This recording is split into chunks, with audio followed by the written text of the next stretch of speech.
quorum.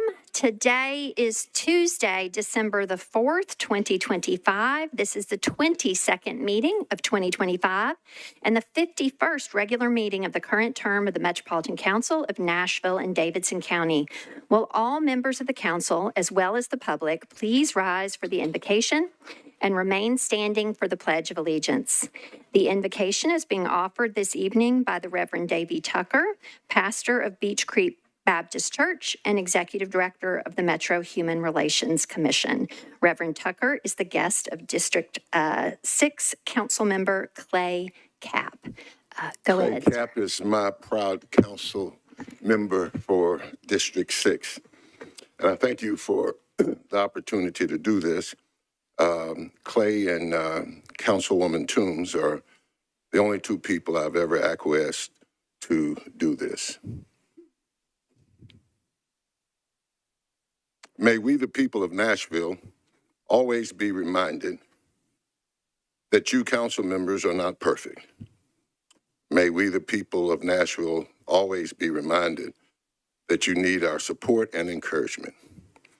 May we, the people of Nashville, always be reminded that we must be the change we want to see in the world. May you, council members, always be reminded of the shoulders on which you stand, many of whom have gone the way of man. May you always be reminded of your ancestors who didn't have the opportunities you did, who understand often better than you the importance of this moment. May you always be reminded of where you come from and those who are still there. May God always remind us, to whom much is given, much will be required. May God always remind us to do justice, love mercy, and to walk humbly. May God always remind us that everything legal ain't right. May the Lord bless you and keep you. May the Lord make his face to shine on you and be gracious to you. May the Lord turn his face to you and give you peace. In the name of the one who created us all, amen. I pledge allegiance to the flag of the United States of America and to the republic for which it stands, one nation, under God, indivisible, with liberty and justice for all.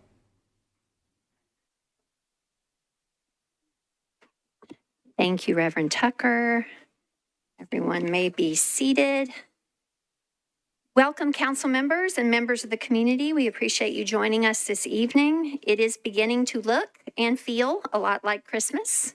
The Metro tree is in place out on the public square, and all Nashvillians are very welcome to join the mayor and the Metro Council at the city's official tree lighting ceremony tomorrow evening at 6 p.m.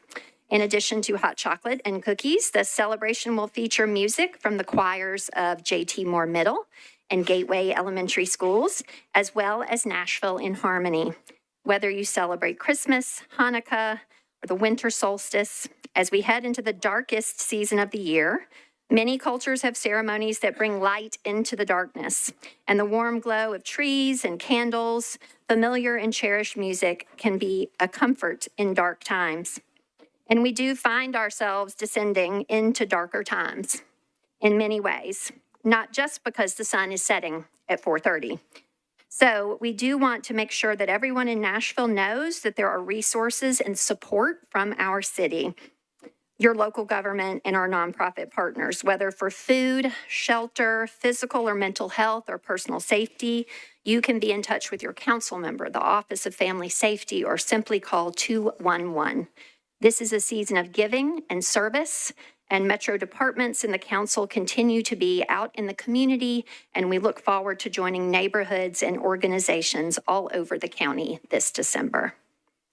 All right, without objection, we will suspend the calling of the roll and ask the clerk to please record the names of the members present throughout the meeting.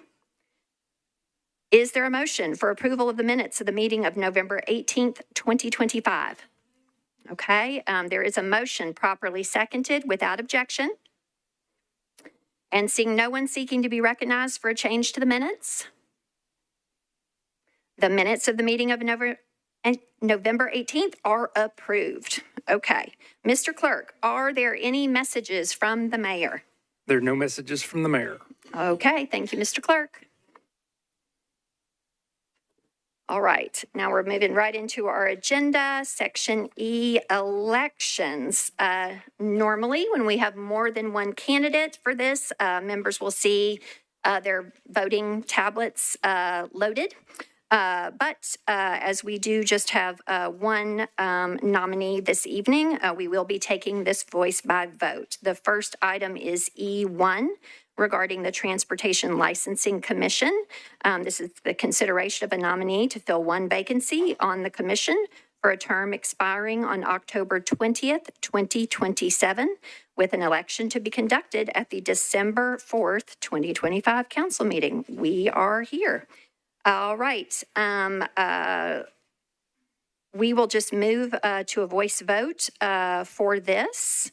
I don't believe, nope, we've got our report in already, Margaret, or we need to ask for a report from Chair Cash on the election matter?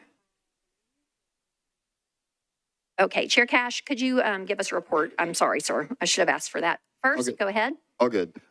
So on the nomination of Carrie Rogers for the Transportation Licensing Commission term to expire on October 20th, 2027, we voted 4 in favor, 0 against, 0 not voting. Okay, all right. So with that committee report in, now we will move to a voice vote.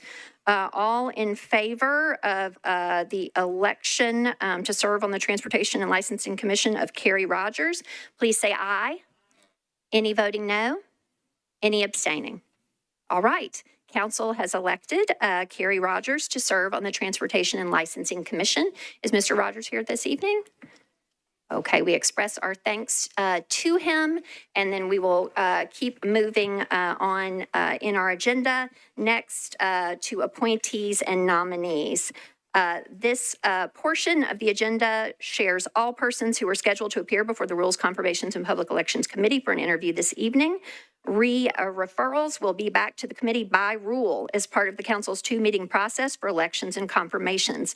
No votes will be taken by the body in this section of the agenda other than for deferrals. So Chair Cash, your brief report, please, sir. No vote totals necessary, simply the name of those interviewed and for which seats, please, sir. Go ahead. Okay, Emma Elliott for the Contract and Compliance Board. Sorry, I lost it. As well as Stuart Huffman. Carrie. Oh, as well as Stuart Huffman for the Contract and Compliance Board? Yep, I'm sorry. Yep. And Carrie Adams for Human Relations Commission. Mm-hmm. John B. Schrader for Community Review Board. Tanisha Westbrook for the Community Review Board. For the Equalization Board, Bruce Pierce. For the Hospital Authority, Dr. Courtney Pitts. For the Board of Zoning Appeals, actually,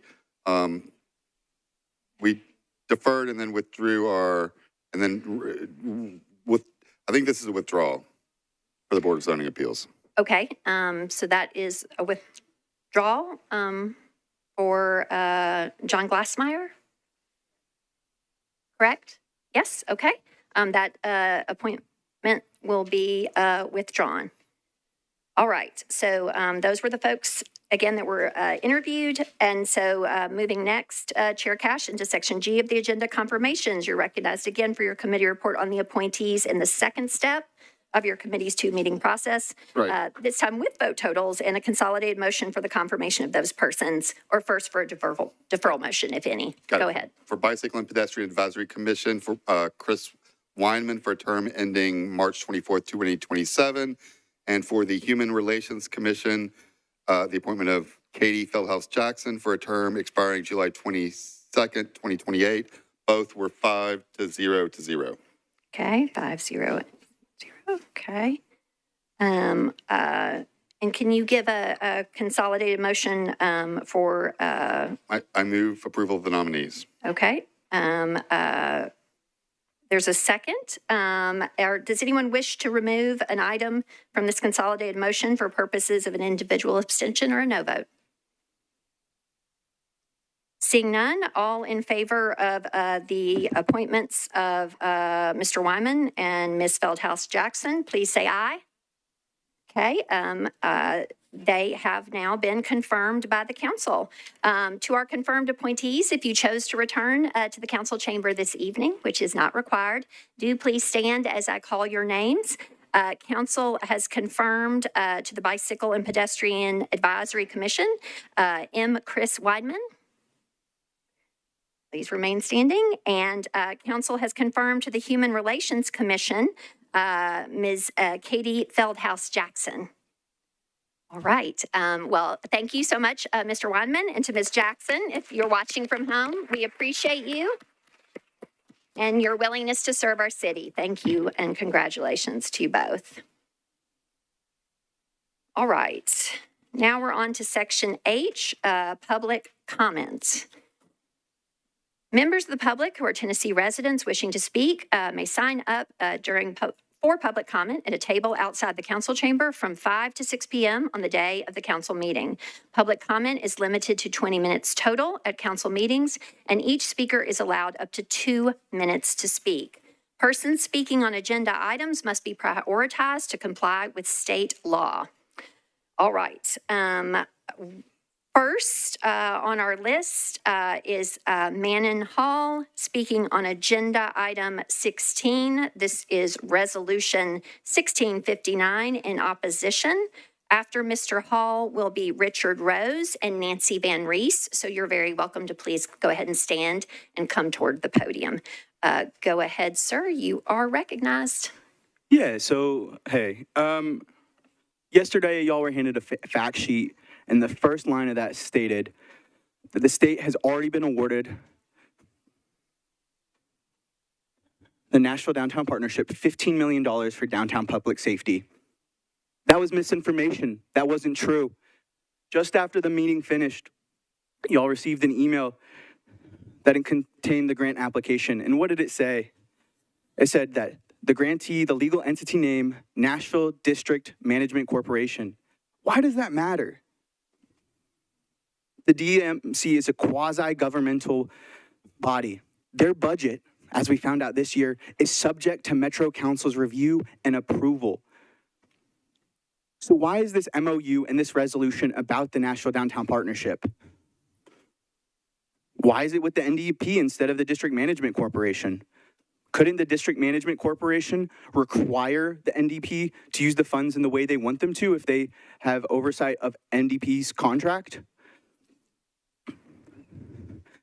I'm here to ask for a public hearing. Surveillance technology was discussed over and over and over again in committee yesterday.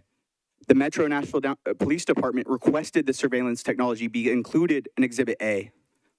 The DMC and the NDP are entities acting on the behalf of the Metro government as seen in the share and is seen as in the way that y'all filled out the application and said, hey, we're gonna let y'all give the money to us.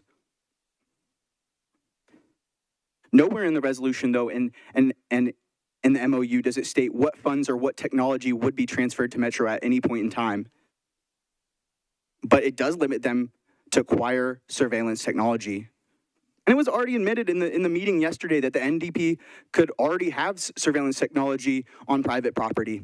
They can surveil Nashvilleians. Oh, Your time has concluded. thank you. Please don't. Your time is concluded. Thank you.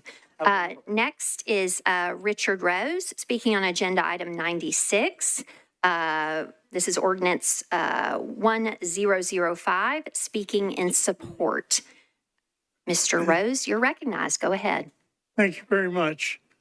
In the 1990s, I was homeless, and I lived in a motel where I could only pay for 28 days at a time, and then I had to spend at least one day out of my motel room, and that created me to be homeless. I finally got a Section 8 housing certificate and moved into a one-bedroom apartment. I was able to go back to school, and I graduated cum laude with a degree in paralegal studies. The fact is that when I moved into that apartment, I became part of the community, and participated in that community. I now live at the Chippington Towers, where I participated in a community that's designed for independent living for people that are over 65 years old and for persons with disabilities. And I have been an active member in NOAA, the Nashville Organized for Access and Hope. And I'm an active participant in my church, Eastwood Christian Church, here in Nashville. And it's very important that we have housing for people that can be part of the community and be active participants. I support the mid-level housing proposal and zoning ordinance, and that we get more housing in this area so that we can. Thank you for your attention. Thank you, sir. Next is the Honorable Nancy Van Rees. Welcome back to the chamber. Speaking on agenda item number 17, this is Resolution 2025-1660, speaking in opposition. Go ahead, Ms. Van Rees. Good evening. First of all, I want to add on an encouragement for you to support the housing bills as substituted and amended in the Planning Committee last night. These bills are a critical step towards addressing Nashville's housing crisis. I wanted to also speak to the capital spending plan, which was deferred in Budget and Finance by rule. I appreciate the opportunity for continued discussion. For several years, the vision for a park at Madison Station Boulevard behind the Madison Library has been advancing steadily, and I'm grateful for the chance to highlight its importance. According to the Metro Parks Plan to Play, this area has a significant park deficit. More than 6,000 residents live within a 15-minute walk of the proposed park. Clear evidence of the need for accessible green space. The site is also surrounded by strong community assets, including the Madison Library, Amqui Station, 50 Forward Madison, and Harkin Hall, an active hub that a public park would greatly enhance. Community investment has been substantial. Nearly $600,000 has already been committed, including support from the Memorial Foundation, the Nashville Parks Foundation, and the Mayor Cooper administration. Because of this investment, the park is now fully designed with schematics complete and construction-ready documents in hand, making it ready for procurement immediately. Engagement led by the Civic Design Center has involved 376 residents, 4 council members, 6 metro departments, and 8 organizations through multiple public events. This park has been truly co-created with the community. Given the documented need, the site's accessibility, the surrounding assets, and the significant investment already made, I respectfully request that the capital spending plan be amended to include funding for the park at Madison Station Boulevard. Your time has Thank concluded. you so much. Thank Appreciate you. it. Thank you. All right. Next is Gary Gaston, who will be followed by Craig Bardo and Trina Hewell. Mr. Gaston is speaking regarding housing and zoning in support. Go ahead, sir. Thank you. My name is Gary Gaston. I'm the CEO of the Civic Design Center, a nonprofit based in Nashville that's mission is to advocate for civic design visions and actionable change in communities to improve quality of life for all. On behalf of the Civic Design Center, I'm here to ask you to please vote yes on the housing bills before you this evening that offer real solutions to create more attainable housing options while preserving neighborhood character. At the Design Center, we have 12 guiding principles that guide our work in Nashville that were created with significant community engagement over 20 years ago through the Plan of Nashville process. Tonight, I am here in support of this legislation because one of our principles is to support housing options for diverse incomes and lifestyles that complement neighborhoods. This principle was reaffirmed recently through Imagine Nashville. In this citywide community engagement process, residents overwhelmingly expressed desire for a city grounded in belonging and with a deep love for the unique character of our neighborhoods. Achieving that vision requires us to open our door, not close it, to more of our neighbors. Allowing modest, well-designed homes and dados in opportunity-rich neighborhoods ensures more people can live near work, school, transit, parks, and the daily amenities that make life easier and more connected. A broader palette of housing options will provide more opportunities for new families and essential workers in healthcare, public safety, education, and those in the service industry. Providing more variety of living options within existing neighborhoods is also an investment in the health of our residents. It gives Nashvillians the ability to age in place as they grow older, thus maintaining healthy social connections with friends, family, and neighbors. We are at a moment that calls for courage and clarity. The zoning bills before you introduce thoughtful updates to our zoning policies that expand our missing middle options, duplexes, cottage courts, and small unit homes that fit comfortably within the existing neighborhood patterns. Please vote yes on these bills and strengthen our neighborhoods by welcoming more people into them. Thank you. Thank you. Next is Craig Bardo, speaking on agenda item 16. This is resolution 1659, speaking in opposition. Go ahead, sir. I'm Craig Bardo with the Party for Socialism and Liberation, the Black Alliance for Peace, and Veterans for Peace. I'm here because this council has chosen to operate as the concierge service for billionaires, clearing the way for their projects, protecting their interests, and turning Nashville into a playground for the wealthy and a police state for the working class. But I'm not just here to oppose your policies. I'm also here because there's a political culture shaped by nonprofits and the institutional left that tells those of us fighting for the working class to treat access to you as currency. Well, that approach has failed. It paved the way for Black displacement, ICE partnerships, corporate giveaways, rising rents, rising utilities, and now Musk's vanity tunnel no one asked for. That logic brings us right back to this chamber, as this council conjures up surveillance again. This time, a privatized, FUSA-style network run by an unelected, privately controlled mini-government for downtown's wealthiest owners. A system with access to police infrastructure, no public oversight, and a record of targeting the unhoused. That's not public safety. That's authoritarianism on contract. Meanwhile, the people who make the city work are priced out, policed, and lied to. Here's the truth. Politics reliant on access and clever phrasing weaken movements. Weakened movements domesticate and ultimately betray the working class. But something in Nashville is shifting. A real working class movement is forming outside of the control of elite funders and influence peddlers, and it's growing faster than you realize. And the truth is this, you helped create it. Your anti-working class decisions pushed people into clarity. And they're organizing with the discipline and a power this city's elites are not prepared for. You get a vote tonight, but you don't get a vote on what comes next. You can't surveil your way out of a working class that refuses to be disposable. Next is Trina Huell, speaking on agenda item 16. After her will be Sabina Moyedin. Trina is speaking on resolution 1659, also in opposition. Go ahead. Hi, my name is Trina Huell. I live in District 6. Clay Cap is my representative. Craig's right. Y'all are pushing us into new movements, and I've written a folk song that I can't sing in 2 minutes, but I will recite the lyrics. Do you remember when the mayor famously said that the fight against surveillance was essentially dead? He used to be against, now to surveillance he's wed.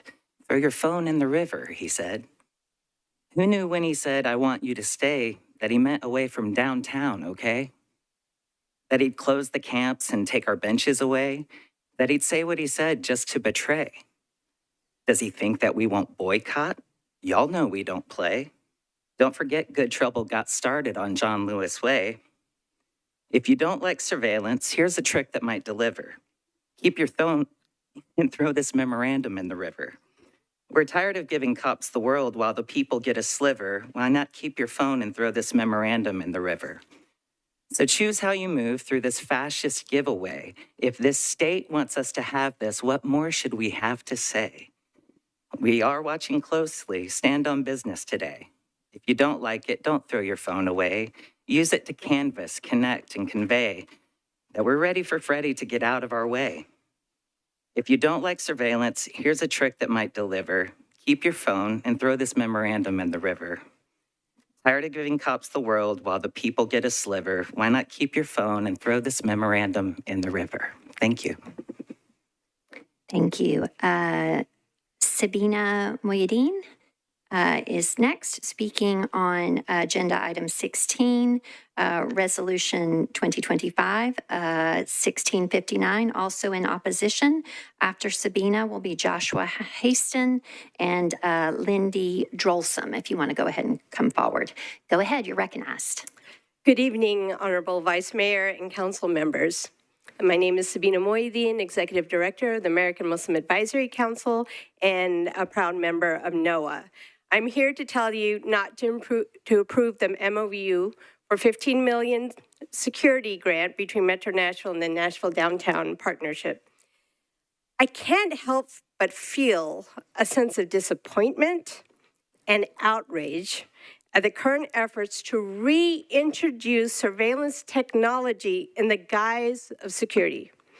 And this, after community organizations expressed repeatedly during debates on fuses and LPR that expanded surveillance does not keep us safe and actually harms our communities. What is this? Even as a crime rate in Nashville is going down, why would we have a $15 million grant so we can invest in high-tech toys to keep certain communities safe at the expense of the rest of us? The Trump administration has already tapped into surveillance technology across the country to deport immigrants and target people of color. Our immigrant community members who work in downtown Nashville, as well as our unhoused neighbors there, would be most at risk. I can't believe that in this climate, we are talking about expanding surveillance. This past week, Trump has targeted Afghans and Somalis with the most racist language possible. Communities already under scrutiny are already under scrutiny through surveillance. Additionally, he has targeted activists. Nashville should not be a party of this, and I urge you to vote against it. Thank you. Thank you. Next is Joshua Haston, speaking on agenda item 96, ordinance 1005 in support. Go ahead, sir. Everyone, thank you for your time tonight. I'm also in Clay Caps District. Thanks for all you guys do. You don't get enough thank yous, so I know these are hard meetings. I guess I'm here to speak in favor of the zoning bills here tonight. These bills are here to support the backbone of our community, the people that live here, that work here, that cannot afford to buy a house, that cannot afford to pay the most high rents that have been built the past decade. 72% of Nashville's workforce individually qualifies for affordable housing. The vast majority of our public servants do not have a salary that would allow them to pay for housing in Nashville. The vast majority of our service workers do not have a salary that will allow them to pay to live in Nashville. The things that make Nashville great, the restaurants, the retail, the communities, they cannot afford to buy houses. They cannot afford to rent. These bills allow for the types of housing that would support those types of services that our community needs, the people that you know, the people that you love, the people that voted for you. These land use policies, it's the same land use policies, the same building typologies that are mentioned in Nashville Next. All those manor houses, townhouse courts, that was voted on, adopted by this council in 2016. Please vote in support of these zoning bills. This is going to help with better buildings, walkability, incremental development. Stormwater impact fees will be taken care of because every stormwater permit that is pulled requires a nexus permit or nexus tied to it. The infrastructure will be built. Thank you, guys. Thank you. Next is Lindy Drolsom. After Lindy will be Tamika White, if you want to go ahead and come forward. Lindy is speaking on agenda item 16, resolution 1659 in opposition. Go ahead. My name is Lindy, and I'm standing here as a lifelong working-class Nashvilleian who has lived through this city's disasters, not from the comfort of an office, but from the ground alongside my neighbors. I was here during the 2010 flood when my family was stranded with no power and no answers. I was here after the 2020 tornado, delivering supplies to people who lost everything while the city rushed to bulldoze damaged homes and make way for developers. I've seen how disaster becomes a business model in Nashville and how our pain becomes someone else's profit. So when you tell us this new MOU is about public safety, I know better, because I've watched what this city actually invests in when working class people are in crisis, and it's not us. It's surveillance, policing, and private entities that operate with zero democratic accountability. This agreement hands enormous power to a downtown mini government run by wealthy property owners. It lets them plug into MNPD cameras, SWAT feeds, private footage, even systems tied to ICE. This is not public safety. That is a privatized surveillance network built to protect capital, not people. And I need you to understand how that feels for someone like me, somebody who grew up in the margins of this city. The people who were the last to receive aid after the disasters will now be the first ones watched, tracked, and criminalized by the very same forces that abandon us. The unhoused will be targeted. Migrants will be targeted. Poor and working class Black and brown communities will be targeted. Meanwhile, the wealthiest square mile of the city gets to run its own shadow policing operation without public oversight. I'm not here tonight because I think this council will suddenly develop a conscience. I'm here because Nashville is changing, not in the way developers brag about, but in the way they fear. Something real is forming, a working class movement that wasn't created in a boardroom or funded by foundations. A movement built out of tornado relief hubs, food cleanups, picket lines, eviction defenses, and neighbors taking care of each other when the city didn't. And that movement is paying attention. It's growing, and it will not be pacified by access, politeness, or the illusion of public input. You cannot keep legislating against the people who make this city run. You cannot keep turning trauma into profit and expect quiet compliance. Has concluded. Thank you. All right. Next is Tamika White, speaking on agenda item 86. This is ordinance 1114 in support. Go ahead, ma'am. Good evening, council members. My name is Tamika White. I serve as the political director for SEIU Local 205. I am here tonight to speak in support of this resolution, but I'm also here to speak in opposition to an email that you received on November the 18th at 9:58 a.m. from Dave Rosenberg. This administration has continued to ignore employees who are being abused by their director. The previous administration did the same thing.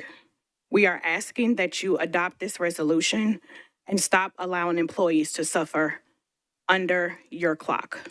Thank you. I yield the rest of my time. All right. Given the yielding of time and the aggregate from one other prior shorter public comment, we have time for one more person. Next on the list is Anton Jackson, speaking regarding housing zoning preservation and support. Surprise, sir.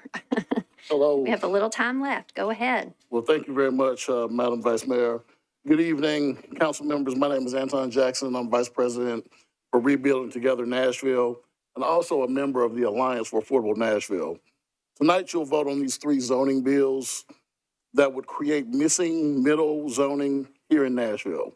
I urge your support, and I want to explain why these bills are essential for keeping Nashvillians in Nashville. In 2017, 72% of our zip codes were affordable. Today, just 21%. Over 200,000 Nashvillians are paying more than they can afford for housing. These zoning bills are among the most cost-effective, community-friendly strategies Metro can pursue. Missing middle housing, duplexes, triplexes, and homes near transit and services helps us meet demand without sprawl, supports our economy by retaining talent, and ensures working families and young professionals can afford to stay here. But we can't just build our way out of this. We must also preserve what we have. At Rebuilding Together Nashville, I see the other side of this crisis every day. The homeowners we serve have lived in their homes for over 30 years on average. Most have paid off their mortgages or pay under $1,000 monthly.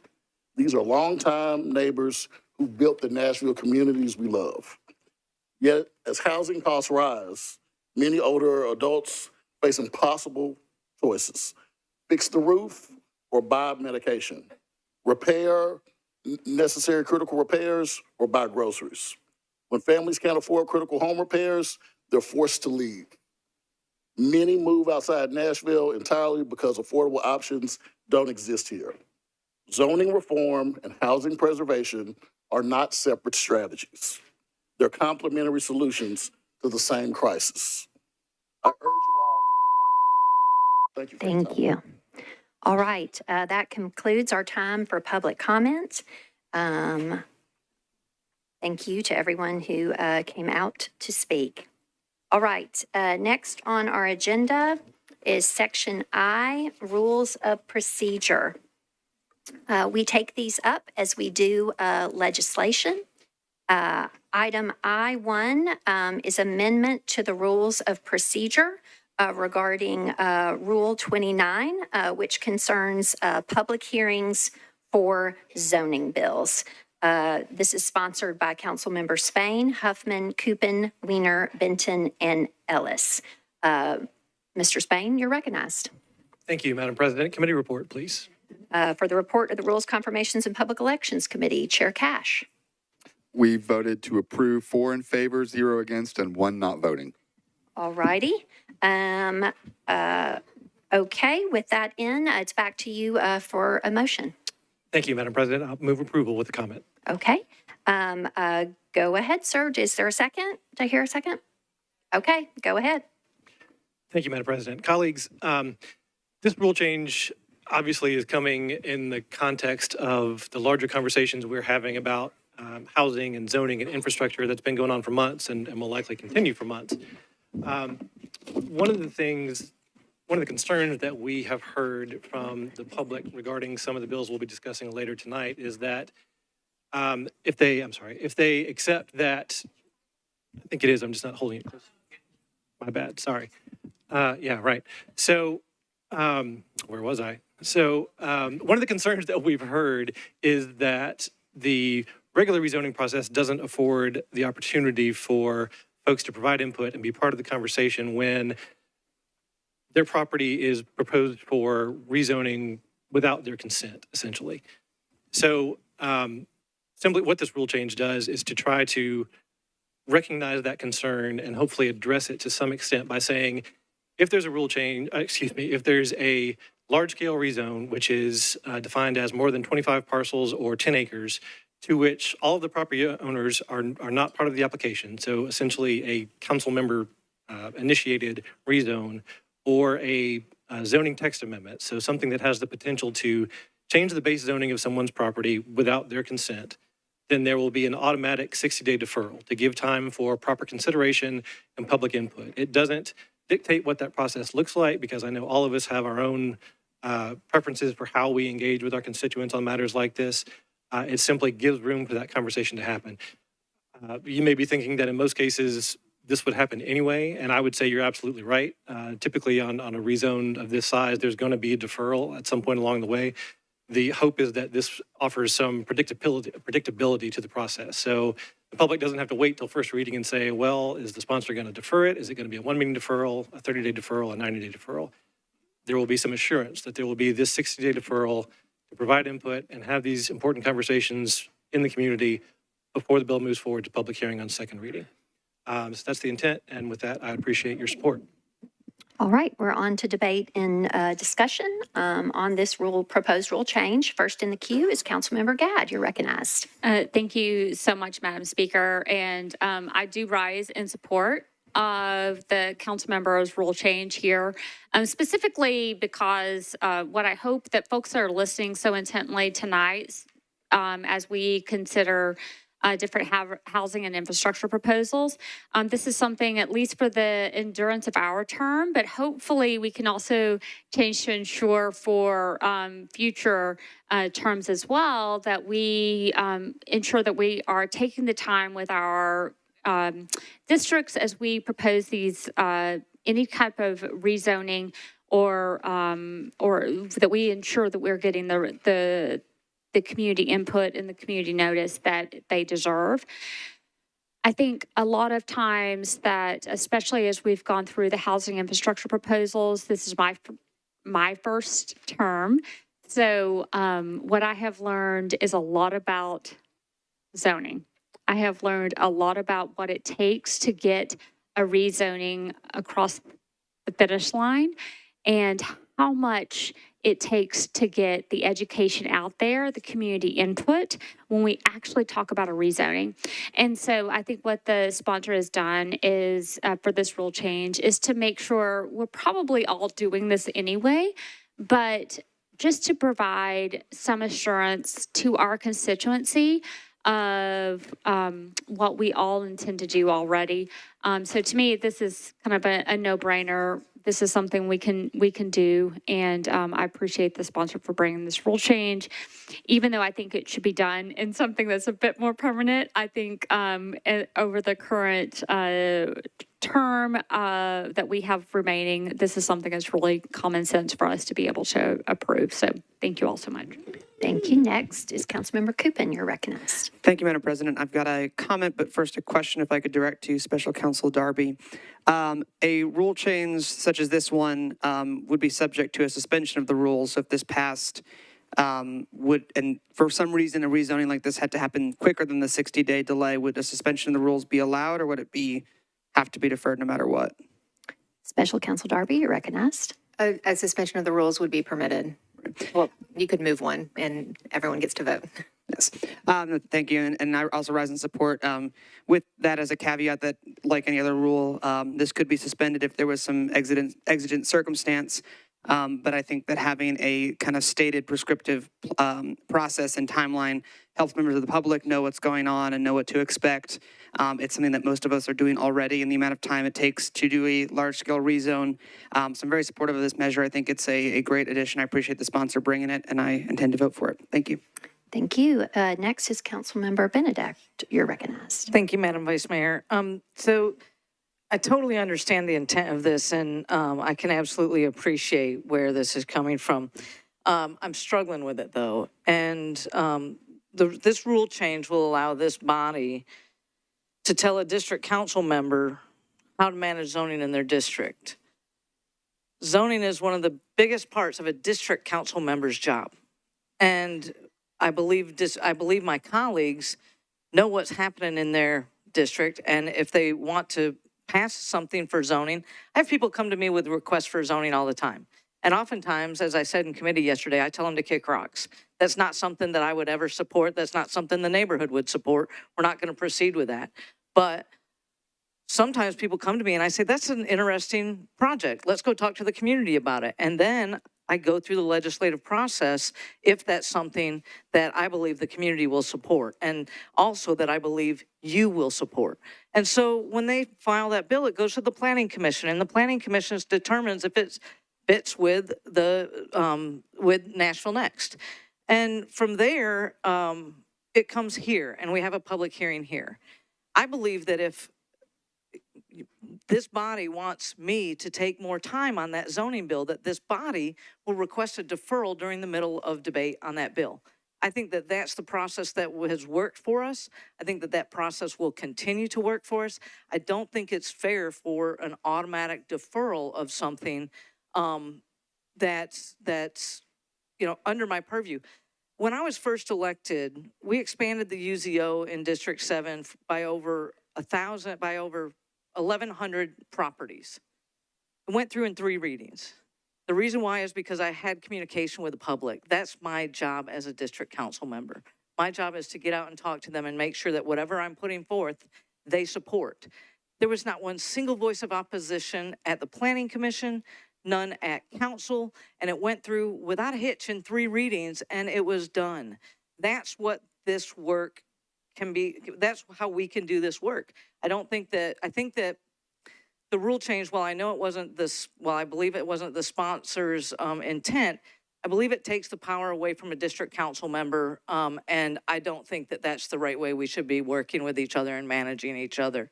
I think we have opportunities to course correct if we don't like what's happening with the public on a bill. And we do that by moving deferrals, by having discussion on the floor. And so with that, I'm not going to support this, and I hope that, I look forward to hearing more debate on it. Thank you. Thank you, Ms. Benedict. Next is Planning and Zoning Committee Chair Ron Horton. You're recognized, sir. Thank you, Vice Mayor. I rise in support of this rule change. As a practical matter, anytime there is a large-scale rezoning like this, such as was recently done in the nations, a deferral like this is likely to happen in any case. And if codifying existing practice into rules helps provide some greater community assurance that they will have the time to be heard and that there'll be sufficient community engagement, I think that's a step in the right direction. Additionally, what I find particularly attractive about this rule change is that the Metro clerk shall, as soon as possible, publicly advertise the rezoning. When we went through this large rezoning in the nations, despite as much community engagement as we could possibly do, less than 100% of people heard about it, and many people heard about it for the first time after they received notice in the mail or when signs went up. And so this, by advertising this early after it's deferred after first reading, helps plug that identified and noticeable gap, and so helps the community feel engaged. It provides sufficient time for engagement.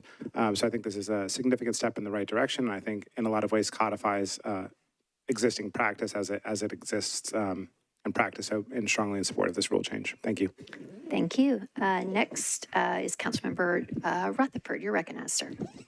Thank you, Madam President. I rise in support of this rule change. We had a good little discussion in Rules Committee in regards to it, and I know not everyone obviously has heard that. So something that I wanted to share, and just from my experience, that I've handled a number of rezonings, large and small, and I can't recall one of them that didn't end up with a deferral at some point for some reason. Sometimes it was a deferral that I chose specifically. Sometimes it was a deferral asked for by the community. Sometimes it was a deferral asked for by the developer because they needed it for some reason. And so I think that in this case, especially with property that we're talking about being rezoned, that is not been asked for by the property owner specifically, this is something that certainly favors the property owner to allow more time to make sure that they know what is happening and to make sure that they can do what they need to do, and whether or not they end up supportive or against the deferral. And so, or the rezoning, I should say. And so, again, I commend the sponsor for bringing this forward, and I'm happy to support it, and I hope that you will too. Thank you. Thank you. Next is Councilmember Bradford. You're recognized, sir. Thank you, Madam President. I'm rising in opposition of this tonight. You know, reading through the rule change, if this was just for county-wide legislation, I'd have no problem supporting it. But as was stated earlier, some aspects of this are stepping on the toes of district council members. You know, we all have our own processes. I've never brought anything forward to this floor that didn't already have majority support in the community, so there was no need for any deferrals or any pushback. And so I can't support something that's attempting to handicap and dictate how district council members do our job. And so I ask my colleagues to vote this down. Thank you. Thank you. Next is Councilmember Sepulveda. You're recognized, ma'am. Thank you, Vice Mayor. I agree with my colleague. I do appreciate the sponsor and his attempt to try and bridge a gap, but each district is very different. Each council member takes a different approach when it comes to rezoning. My district is very small and very dense, and we don't have that many rezonings because it is so built out already. I require extra steps. I require translation services, interpretation services. Most of us already do deferrals. Most of us already take the time to have community meetings. We already have public hearings at planning. We have a public hearing here.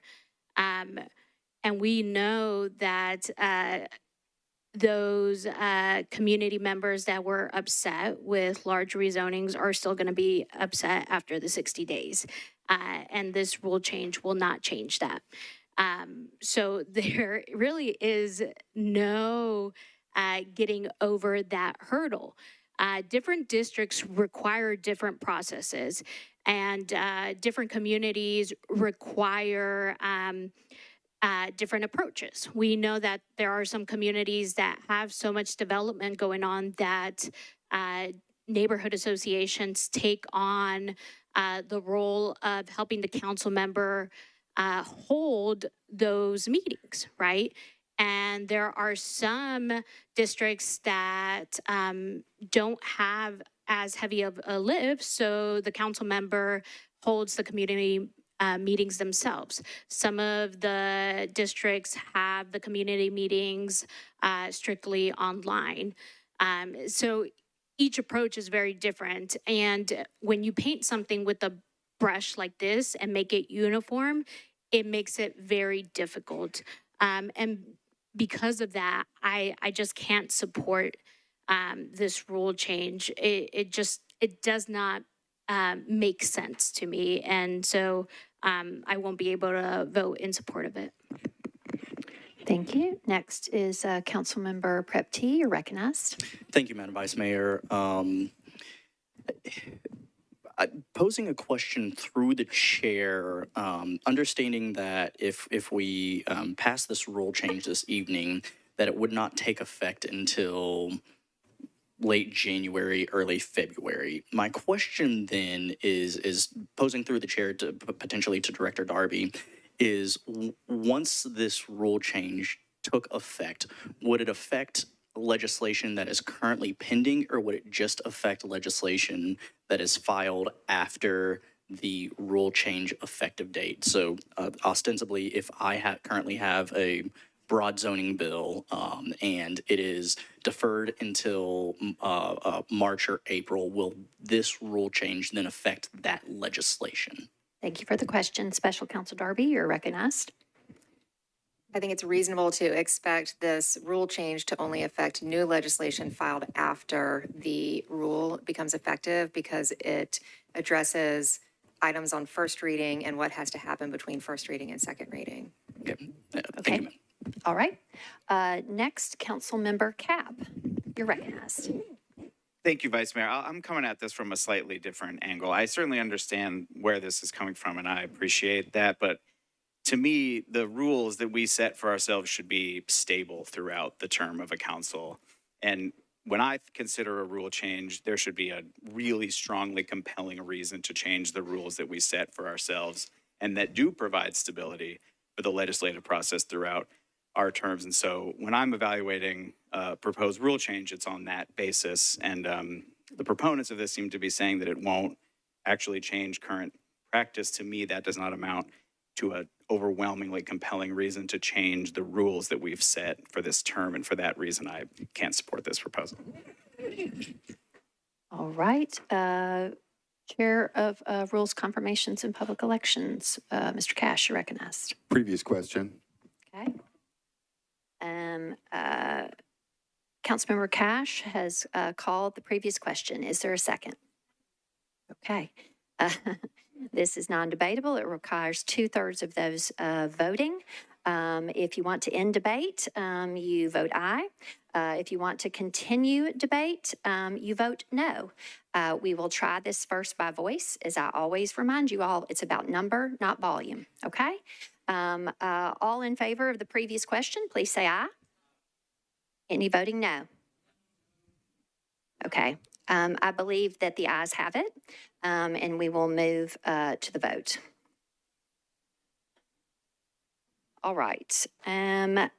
Because this does require 27 votes, and because I do hear some for and against, and I'm going to ask Mr. Clerk to please load the vote, and we will vote by machine, tablet.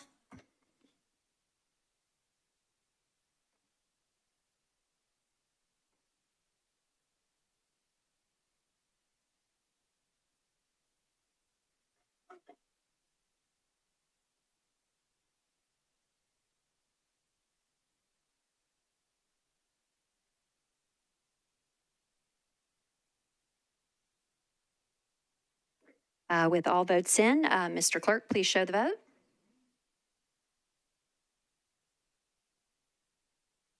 Mr. Clerk?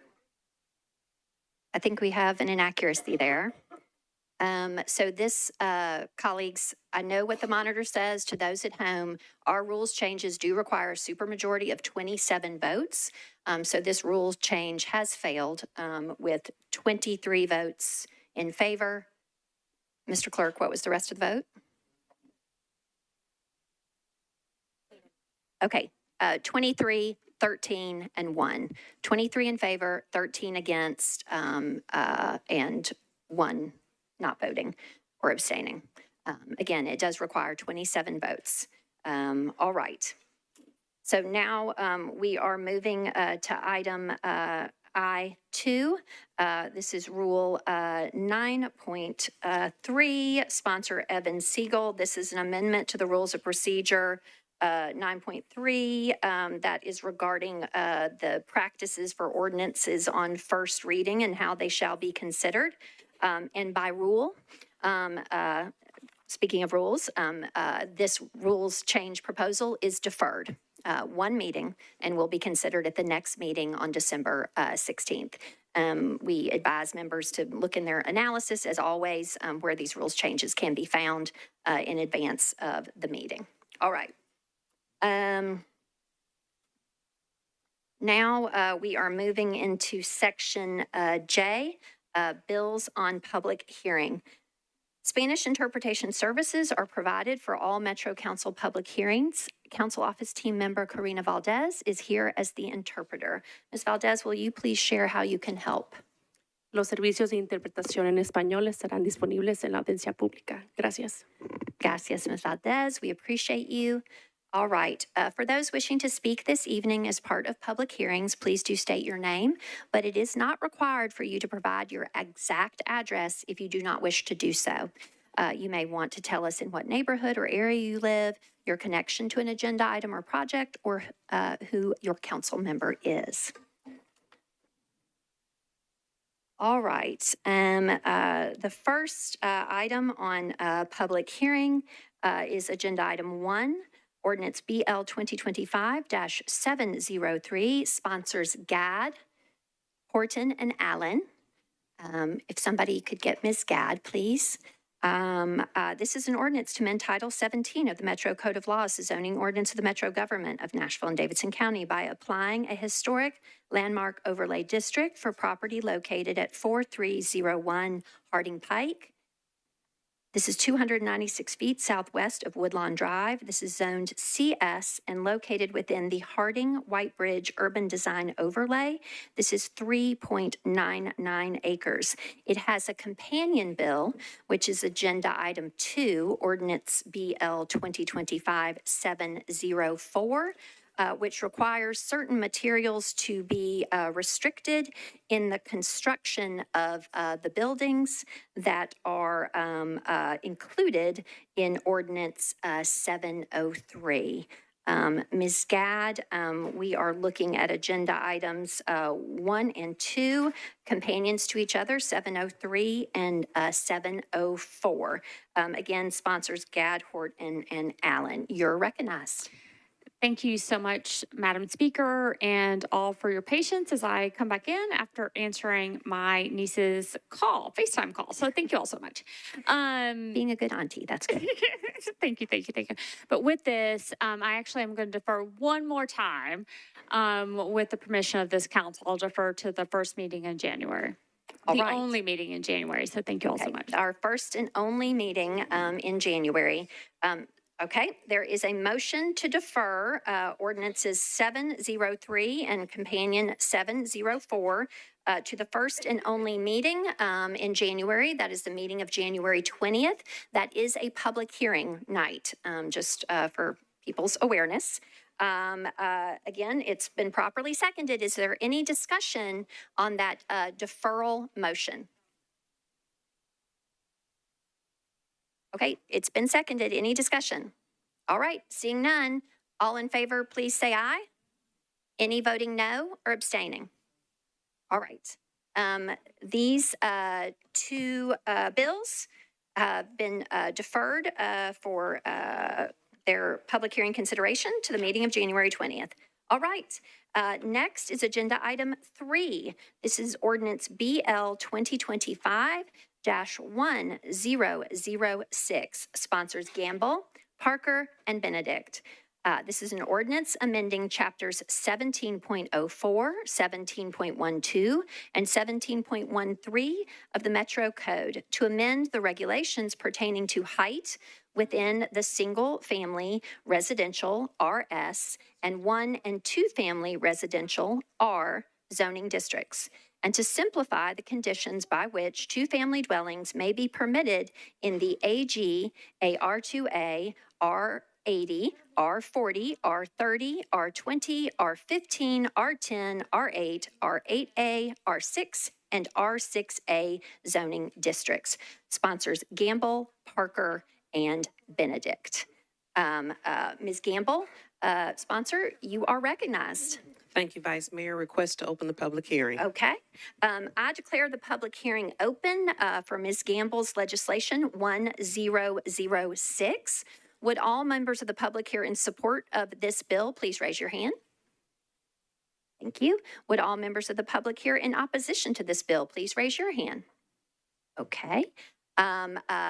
Seeing that there are folks here both in support and opposition, do those folks in support seek to be recognized and speak?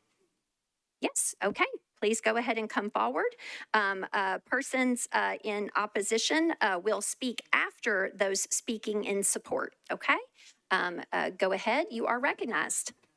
Thank you. I'm Kay Bowers, and Jeff Prepteep is my wonderful council member, and I live in the neighborhood near Lipscomb University.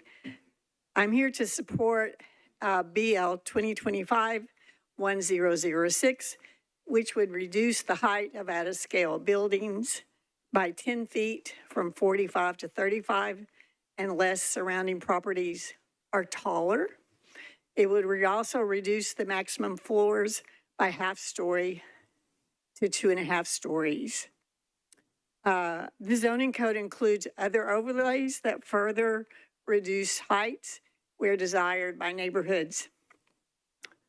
And then the duplex rule really seeks to simplify what already, the language that already exists to make it less burdensome, because it's confusing, it's complex, it's difficult to understand. And so builders say, just forget it. So we don't want that. Duplex are still not allowed in RS, so that doesn't change. And the scale of the new duplexes will be modest with reduced height recommendations in BL 2505 and 1006. And just a few data points. We have a housing crisis, so it's imperative that key stakeholders, like our council members, adopt a sense of urgency. 49.4% of our young adults are now saying they are considering leaving Nashville in the next few years.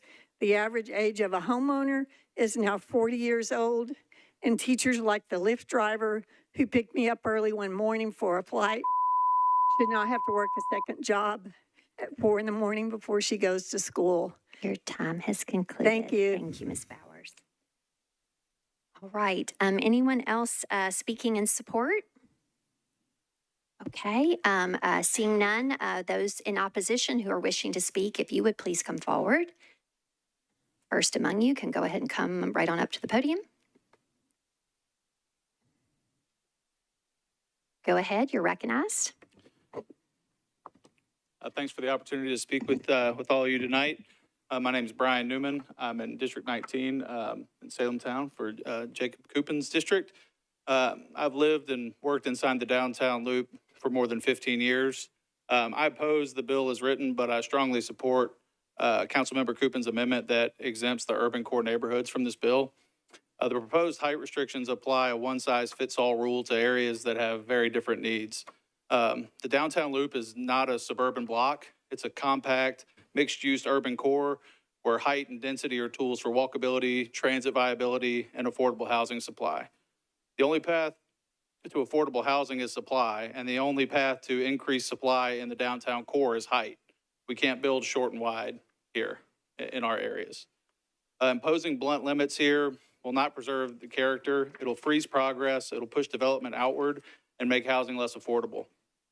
I'm very grateful for Council Member Coupin's willingness to meet with his constituents, to hear our concerns, and to offer up a proposed amendment excluding the downtown neighborhoods from this bill. I request that you please approve the bill as amended by Mr. Coupin so our neighborhood can continue to evolve in ways that support transit, small businesses, and the diverse urban life that we've worked to build. Thank you. Thank you. Next, please. You're recognized. Hey, good evening. I'm Jeff Beecham and a resident of Germantown.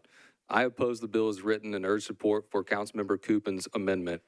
I recently got married and we had our first child, and we chose to live in Nashville's urban core because of the tight-knit community, walkability, the diversity and perspectives that make our neighborhoods and vibrant, distinct from the suburbs. I want to raise my family in that environment and my children to attend Nashville public schools, but this bill would make that more difficult. Reducing building height inside the downtown loop would severely limit the square footage and yard space needed to comfortably house a family on narrow urban lots. It would also drive up the cost of the limited housing stock that can still accommodate families. Please approve the bill as amended by Councilmember Coupin so I can keep my family in Nashville. Thank you. Thank you. Next. You can adjust the mic as needed if you need to pull it up. Good evening. I'm Monica Dolan. I'm a resident of a downtown neighborhood. I oppose this bill in its current form, but I'm fully supportive of the bill with Councilmember Coupin's amendment. Our neighborhoods have repeatedly voiced support for increased density, variety, and affordability. Height limits in this bill would undermine those values by limiting housing supply and discouraging mixed-use projects that keep people close to their jobs and services. If the goal is livable, affordable neighborhoods, constraining height inside the loop is counterproductive.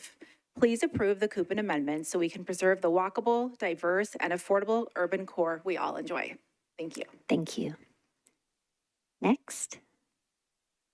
Go ahead, you're recognized.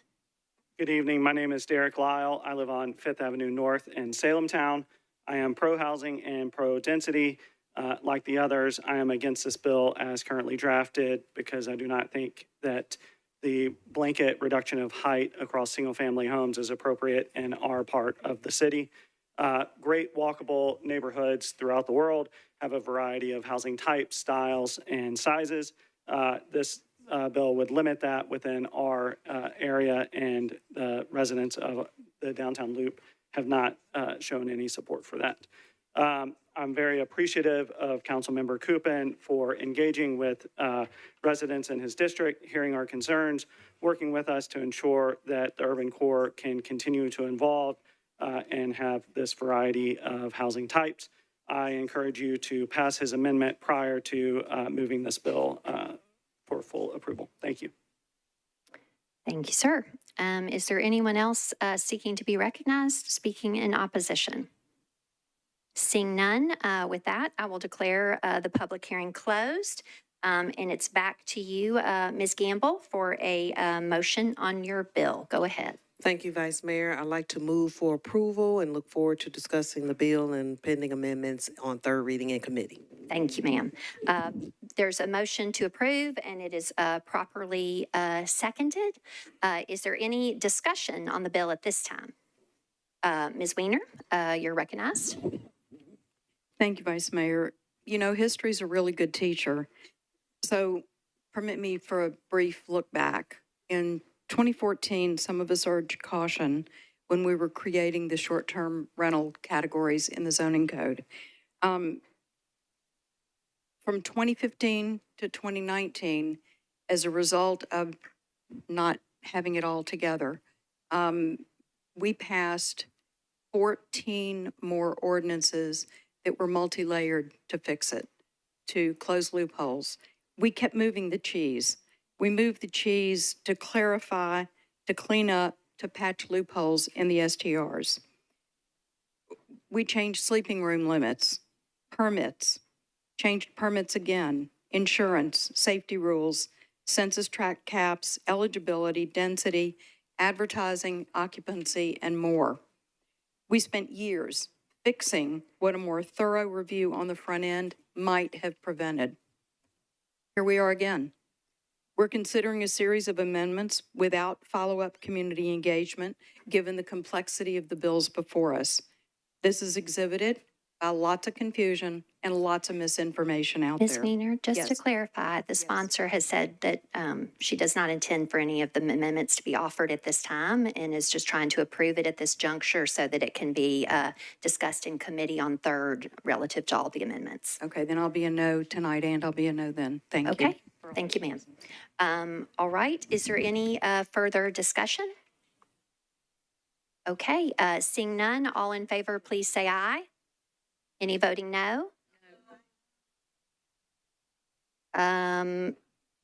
Okay, I do believe the ayes still have it, and you may. Is there a second and a third for the roll call? All right. Mr. Clerk, so this is a motion to approve on the second of three readings. We'll remind the public that Title 17 legislation is infinitely deferrable and amendable. And Title 17 goes to committee on its third reading.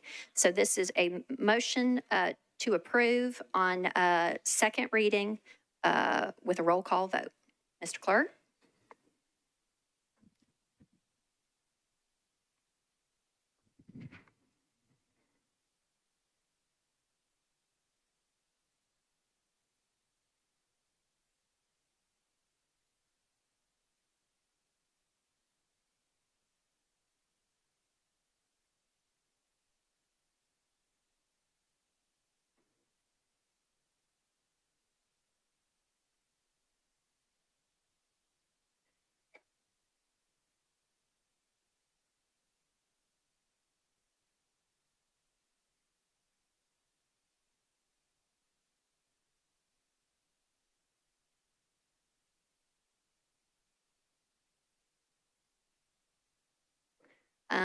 All votes for those present are in. Mr. Clerk, if you would please show the vote.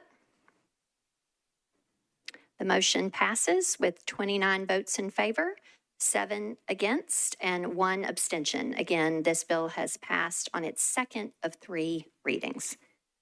All right. Next are agenda items 4 and 5. They are companions to each other. Sponsor styles. The first is ordinance BL 2025-1089. This is an ordinance to amend Title 17, the Metro Code of Laws, the zoning ordinance, the Metro government, by amending an SP for property located at 3839 Murfreesboro Pike, approximately 277 feet north of Old Hickory Boulevard. This is 65.32 acres and located within the Murfreesboro Pike Urban Design Overlay District to permit a mixed-use development. Its companion is Ordinance 1090, and it requires that certain materials be restricted in the construction of these buildings. Ms. Stiles, you are recognized. Thank you very much, Vice Mayor. Can I open the public hearing? Yes, I declare the public hearing open for Councilmember Stiles' companion ordinances 1089 and 1090. Would all members of the public here in support of these bills please raise your hand? Thank you. Would all members of the public here in opposition to these bills please raise your hand? Seeing no one here in opposition, do the persons here in support seek to be recognized or speak? They are shaking their heads no. And so with that, Ms. Stiles, I will declare the public hearing closed. And it's back to you for a motion to get this bill before us, or bills rather. Yes. I'd like to put the substitute on the bills. Can I move to? You know what, Ms. Stiles, I think because the substitute just goes on 1089, we actually can't move them together. So if you would make a motion to approve on 1089. I'll make a motion to approve on 1089, please. Is there a second? Okay, and now you may make the motion to substitute. Okie dokie. I'd like to make a motion to substitute with a brief comment, if I may. You may. Is there a second on the motion to substitute? All right, Go ahead, ma'am. This substitute actually incorporates some suggestions from the Planning Commission. However, on third reading, we will have some amendments that are from constituents. So I just wanted to give a heads up on that. And if we could move for approval, please. Well, actually, we're on the motion to substitute. So motion substitute, sorry. Okay, is there any further discussion? You've heard a description of the substitute from Ms. Stiles. Any further discussion on the motion to substitute? Okay, seeing none, all in favor of the substitute, please say aye. Any voting no or abstaining? Okay, now Ms. Stiles, if you would please renew your motion to approve 1089 as substituted and also approve 1090. You can just say so moved. Okay, so moved. All right, is there a second? Okay, is there any further discussion? I could remember the numbers. It's okay. Seeing none, all in favor, please say aye. Any voting no or abstaining? All right, these have passed their second of three readings as substituted. All right. Now, agenda item 6, ordinance BL 2025-1100, sponsor Parker, is an ordinance to amend Title 17, the Metro Code of Laws, the zoning ordinance, the Metro Government, by changing from RS5 to R6A zoning for property located at 1435 Meridian Street at the corner of Meridian Street and Gatewood Avenue and located within a detached accessory dwelling unit overlay district. This is 0.18 acres. Mr. Parker, you're recognized, sir. Thank you, Vice Mayor. I'd like to open the public hearing, please. I think we have a lack of notice here.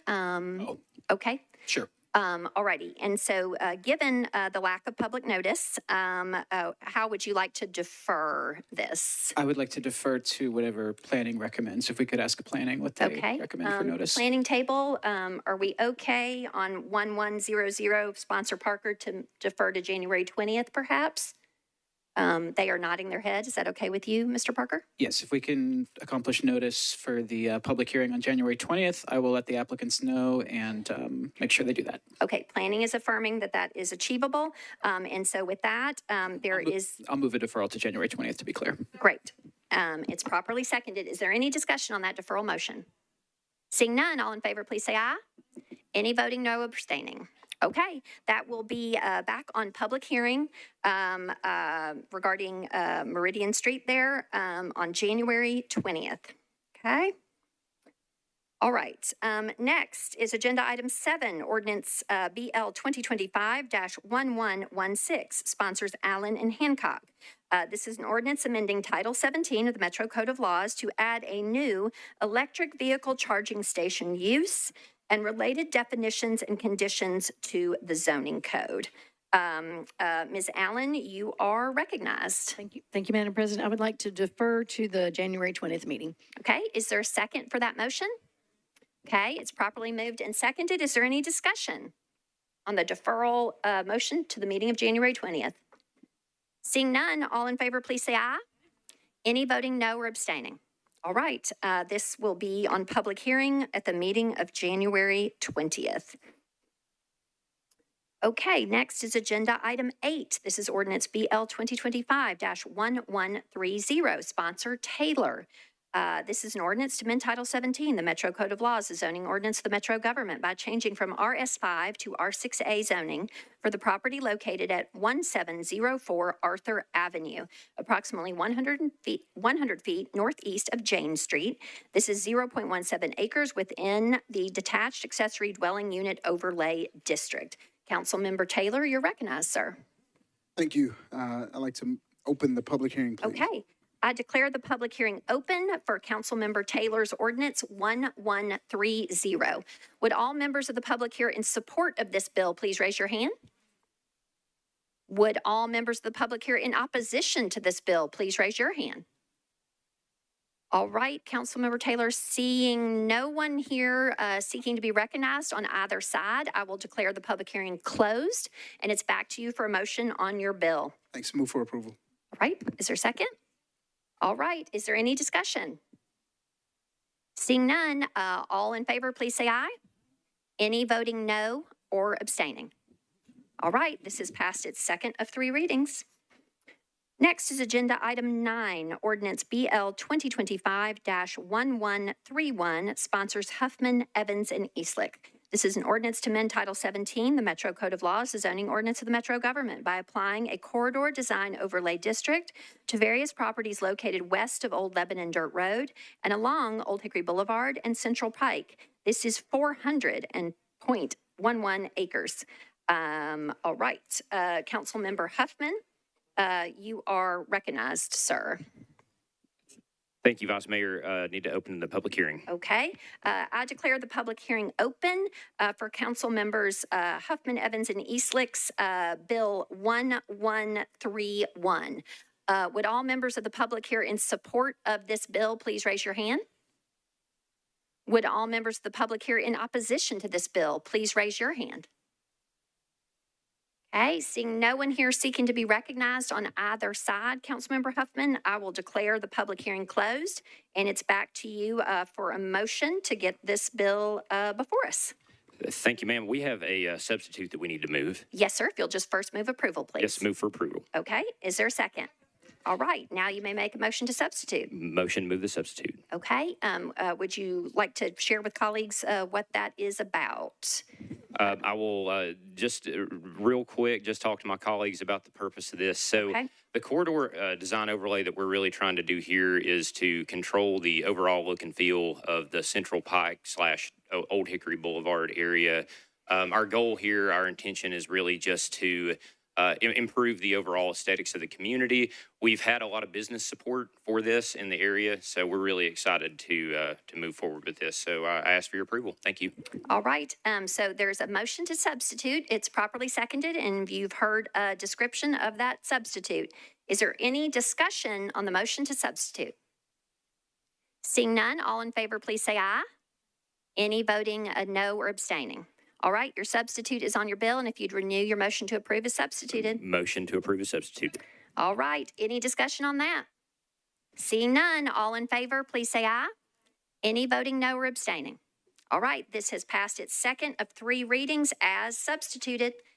Next are agenda items 10 and 11. They are companions to each other, sponsors Hancock and Webb. Ordinances 2025-1132, and again, the companion 1133. 1132 is an ordinance to amend Title 17 of the Metro Code of Laws, the zoning ordinance of the Metro government by changing from RS5 to SP zoning for properties located at 400 and 408 Maple Street at the southeast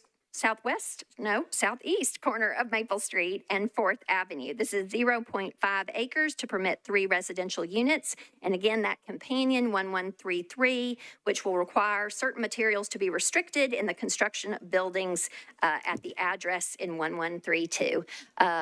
Sponsor Webb, Ms. Webb, you are recognized. I was going to open the public hearing, but we need to defer it.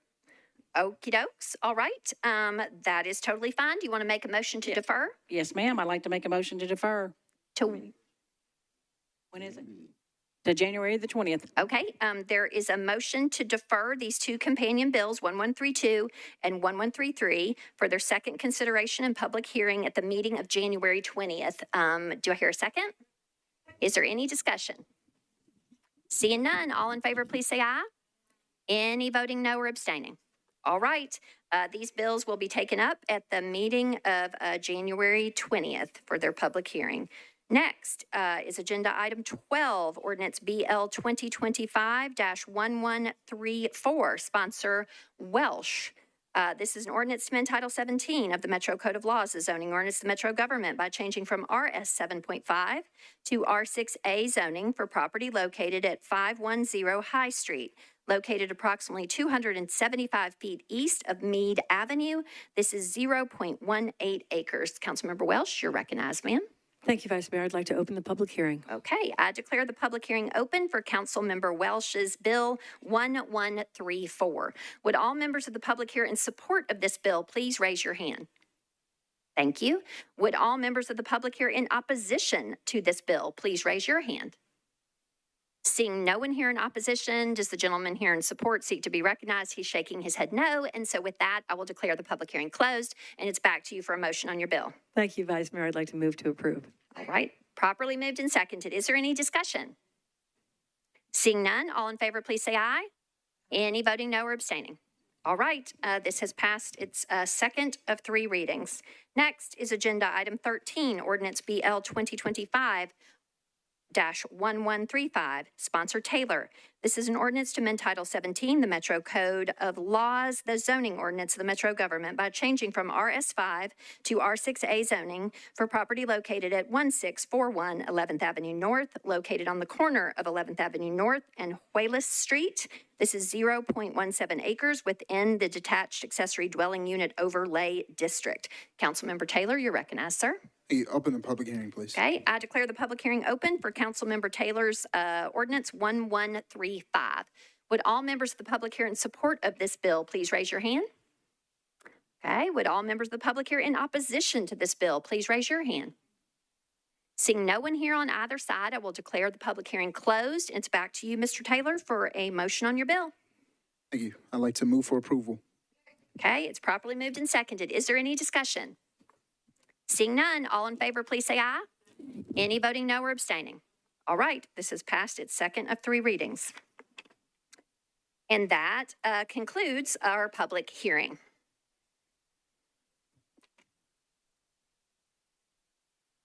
All right, now we are on agenda item K, our consolidated consent agenda. All resolutions and second and three reading ordinances on this agenda are included on the consent agenda if recommended for approval unanimously by all committees to which the item was referred. Items on the consent agenda will be voted on at a single time. The item number, along with the resolution and ordinance number of the items on the consent agenda, will be read by me. Members of the council may remove any item from the consent agenda by request before the consent agenda vote is taken. All right. The first item proposed for the consolidated consent agenda is agenda item 15, resolution 2025-1658. Agenda item 19, resolution 2025-1662. Agenda item 21, resolution 2025-1664. Agenda item 22, resolution 2025-1665. Agenda item 23, resolution 2025-1666. Agenda item 24, resolution 2025-1667. Agenda item 25, resolution 2025-1668. Agenda item 26, resolution 2025-1669. Agenda item 27, resolution 2025-1670. Agenda item 28, resolution 2025-1671. Agenda item 29, resolution 2025-1672. Agenda item 31, resolution 2025-1674. Agenda item 32, resolution 2025-1675. Agenda item 35, resolution 2025-1678. Agenda item 36, resolution 2025-1679. Agenda item 38, resolution 2025-1681. Agenda item 39, resolution 2025-1682. Agenda item 40, resolution 2025-1683. Agenda item 41, resolution 2025-1684. Agenda item 42, resolution 2025-1685. And now for bills on second reading proposed for the consolidated consent agenda. First among those is agenda item 84, ordinance BL 2025-1108.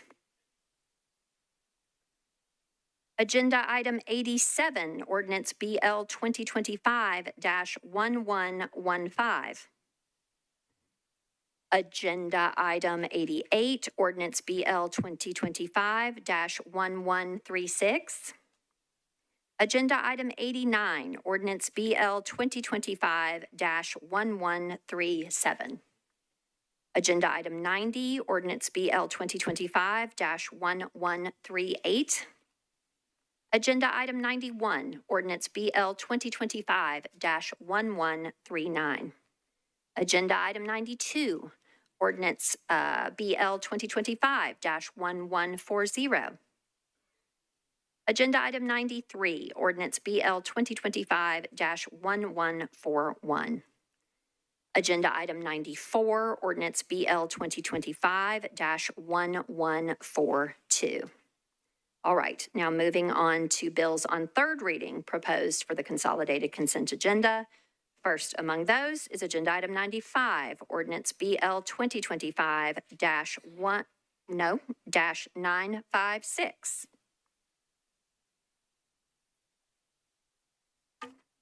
Agenda item 99, ordinance BL 2025-1092. Agenda item 100, ordinance BL 2025-1095. Agenda item 101, ordinance BL 2025-1096. Agenda item 102, ordinance BL 2025-1117. Agenda item 103, ordinance BL 2025-1119. Agenda item 104, ordinance BL 2025-1120. Agenda item 105, ordinance BL 2025-1121. Agenda item 106, ordinance BL 2025-1122. Agenda item 107, ordinance BL 2025-1123. Agenda item 108, ordinance BL 2025-1124. Agenda item 109, ordinance BL 2025-1125. Agenda item 110, ordinance BL 2025-1126. Agenda item 111, ordinance BL 2025-1127. Agenda item 112, ordinance BL 2025-1128. And then lastly, agenda item 113, ordinance BL 2025-1129. All right, that concludes the reading of the consolidated consent agenda. Do any items need to be removed from the consent agenda? If so, if members would please join the queue to request that. All right, first in the queue is Councilmember Eastlick. You are recognized, sir. Just checking to see if 1115, number 87, was on consent. Okay, agenda item 87. Yes, sir, was currently proposed for consent. It had 3, 3, and 2 in committee. Okay. 3, 4, 3 against, and 2 abstaining. All So right. I don't think that should be on consent. Thank you, sir. I appreciate that. Thank you. Appreciate that catch, Mr. Eastlick, from the Committee for Government Operations and Regulations. So 87 has been removed from consent because it cannot be there without a unanimous vote of the committee. All right. Next, Councilmember Ewing, you're recognized. Thank you. I'd like to remove item 105, BL 2025-1121.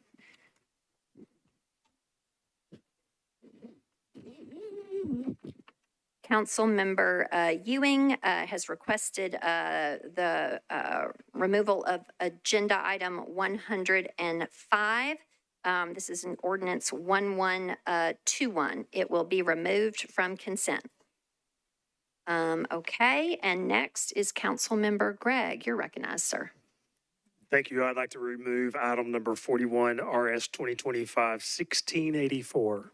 Okay, Councilmember Gregg has requested the removal of agenda item 41. This is Resolution 1684. It will be removed from consent. All right. Are any other members seeking to remove an item from the consent agenda? Okay. Mr. Clerk, are all committee reports in for the items on the consent agenda? Yes, all committee reports are in. Okay, thank you, Mr. Clerk. All right, members, is there a motion for approval of the consent agenda? Okay, properly moved and seconded. All in favor, please say aye. Council has passed all items on the consent agenda. All right. So next, we will go back in agenda order for items that were not on consent. So back to resolutions we go. Section L on our agenda. First item there is agenda item 14, resolution 2025-1655, sponsor Stiles, Evans, and Welsh. This is a resolution calling for the mayor's office and the Department of Emergency Communications to enact various reforms relative to departmental leadership and workplace culture. Councilmember Stiles, you are recognized. Thank you, Vice Mayor. Committee reports, please. Yes, for the report of the Public Health and Safety Committee, Chair Huffman, you're recognized. Thank you, Vice Mayor. Public Health and Safety recommended a one meeting deferral. All right. Well, I guess we know where that is headed, but we will still get, given our rules, the report of the Government Operations and Regulations Committee as well. Ms. Hill, you're recognized. Chair. We recommended 6 in favor, 2 against, and 0 not voting as substituted. Okay. Even so, with a report of the standing committee or a vote of the standing committee, one of them, of a one meeting deferral by rule 8.1, that is a mandatory deferral by rule, Ms. Stiles. Okay? Thank you. All right. So this will be taken up again then at the meeting of December 16th. Okay? All righty. Next is agenda item 16, resolution 2025-1659, sponsors Toombs, Huffman, and Johnston. This is a resolution approving a letter of agreement and memorandum of understanding between the Metro Government of Nashville and Davidson County and the Nashville Downtown Partnership related to an application for the FY26 Downtown Public Safety Grant from the state of Tennessee. Councilmember Toombs, you are recognized. Thank you, Madam Vice Mayor. Committee report. Yes, ma'am. For the report of the Budget and Finance Committee, please, Chair. Budget and Finance voted to recommend a one meeting deferral, 10 in favor, 0 against, 0 not voting. Okay. And for the report of the Public Health and Safety Committee, Chair Huffman. Thank you, Vice Mayor. Public Health and Safety recommended a one meeting deferral with a re-referral to committee, 9 in favor, 0 against, 0 not voting. Okay. So when we defer at one meeting, it's going back to committee anyway. So by rule 8.1, with that one meeting deferral, that is by rule, that will be addressed again by both committees at the meeting of December 16th. Okay. Next is agenda item 17. This is resolution 2025-1660, sponsor Toombs. This is an initial resolution determining to issue general obligation bonds of the Metro Government of Nashville and Davidson County in an aggregate principal amount of not to exceed $531,925,000, also known as the Capital Spending Plan or CSP resolution. Ms. Toombs, I'm going to go to you, and as you know, we have a rule regarding the CSP, so you're recognized. Thank you, Madam Vice Mayor. Pursuant to rule, Budget and Finance voted to recommend a one meeting deferral, 10 in favor, 0 against, 0 not voting. All right. Rule 21 requires that the CSP must be deferred one meeting. Thank you. All right. So the CSP will again be taken up at the meeting of December 16th. All right. Next is agenda item 18, resolution 2025-1661, sponsor Toombs. This is a resolution reducing the authority of the Metro Government of Nashville and Davidson County to issue general obligation bonds pursuant to certain initial resolutions previously adopted by the Metro County Council. Ms. Toombs. Thank you, Madam Vice Mayor. In order to track with the CSP, Budget and Finance voted to recommend a one meeting deferral, 10 in favor, 0 against, 0 not voting. Okay, all right. This will, again, though, be deferred by rule, right? So no vote required, again, to track as it is a companion to the CSP. All right. Next is agenda item 20, Resolution 2025-1663, sponsors Toombs and Evan Siegel. This is a resolution appropriating to a certain account for the benefit of the Metropolitan Transit Authority in the amount of $8 million. Councilmember Toombs, Chair of Budget and Finance, you're recognized. Thank you, Madam Vice Mayor. Committee report, Budget and Finance voted to recommend approval, 10 in favor, 0 against, 0 not voting. All right, and for the report of the Transportation and Infrastructure Committee, Chair Evan Siegel, you're recognized. Transportation and Infrastructure Committee voted for a one meeting deferral, 6 in favor, 0 against, and 0 not voting. Okay, per Rule 8.1, that is a mandatory one meeting deferral. So this item will be taken up again at the meeting of December 16th. Okay. All right. Next among our resolutions is agenda item 30. This is Resolution 2025-1673, sponsors Toombs, Huffman, Johnston, Gamble, Weiner, and Spain. This is a resolution accepting a statewide school resource officer, SRO, program grant from the Tennessee Department of Safety and Homeland Security to the Metro government, acting by and through the Metropolitan Nashville Police Department for the placement of school resource officers in schools for the continued efforts to establish and maintain safe and secure learning environments for eligible K through 12 public schools and public charter schools. Ms. Toombs, you're recognized. Thank you again. Committee reports, Budget and Finance voted to recommend approval, 9 in favor, 1 against, 0 not voting. Okay. And for the report of the Public Health and Safety Committee, Chair Huffman. Public Health and Safety voted for approval, 6 in favor, 2 against, 1 not voting. Okay.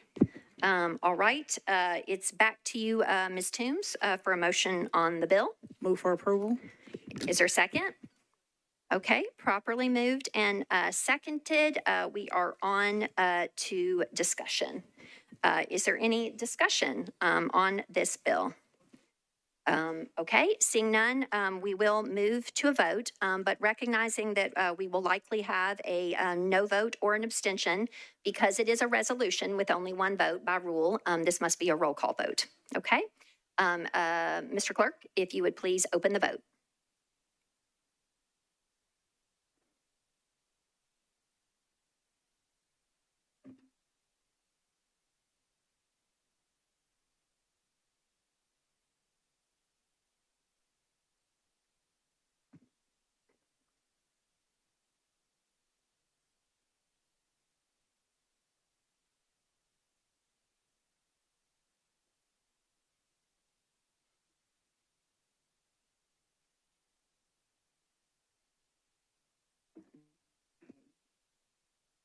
With all votes in, Mr. Clerk, please show the vote.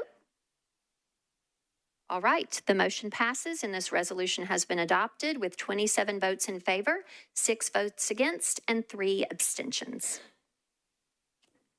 Next on our agenda is item 33, Resolution 2025-1676, sponsors Toombs, Evan Siegel, Gadd, Hill, Gamble, Welsh, and Ellis.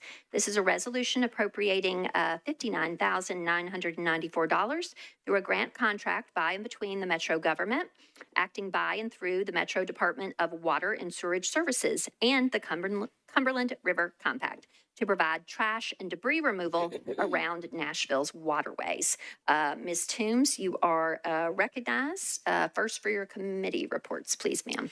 Thank you. Budget and Finance voted to recommend approval of the amendment, 10 in favor, 0 against, 0 not voting, and recommended approval of the resolution as amended, 10 in favor, 0 against, 0 not voting. All right, and for the report of the Transportation and Infrastructure Committee, Chair Evan Siegel. Thank you, Madam President. The Transportation and Infrastructure Committee voted in favor of the amendment, 6 in favor, 0 against, 0 not voting, and as amended, 6 in favor, 0 against, and 0 not voting. All right, thank you so much. Back to you, Ms. Toombs. Move for approval. All right, is there a second? Okay, and Like to Made that move the amendment? All right. There's a motion to amend. Is there a second? Okay. Anything you want to say about the amendment? Not really. Okay. All righty. Is there any discussion on the motion to amend? Seeing none, all in favor of the amendment, please say aye. Any voting no or abstaining? Okay, if you'd renew your motion to approve as amended. For approval as amended. All right. Any discussion on that?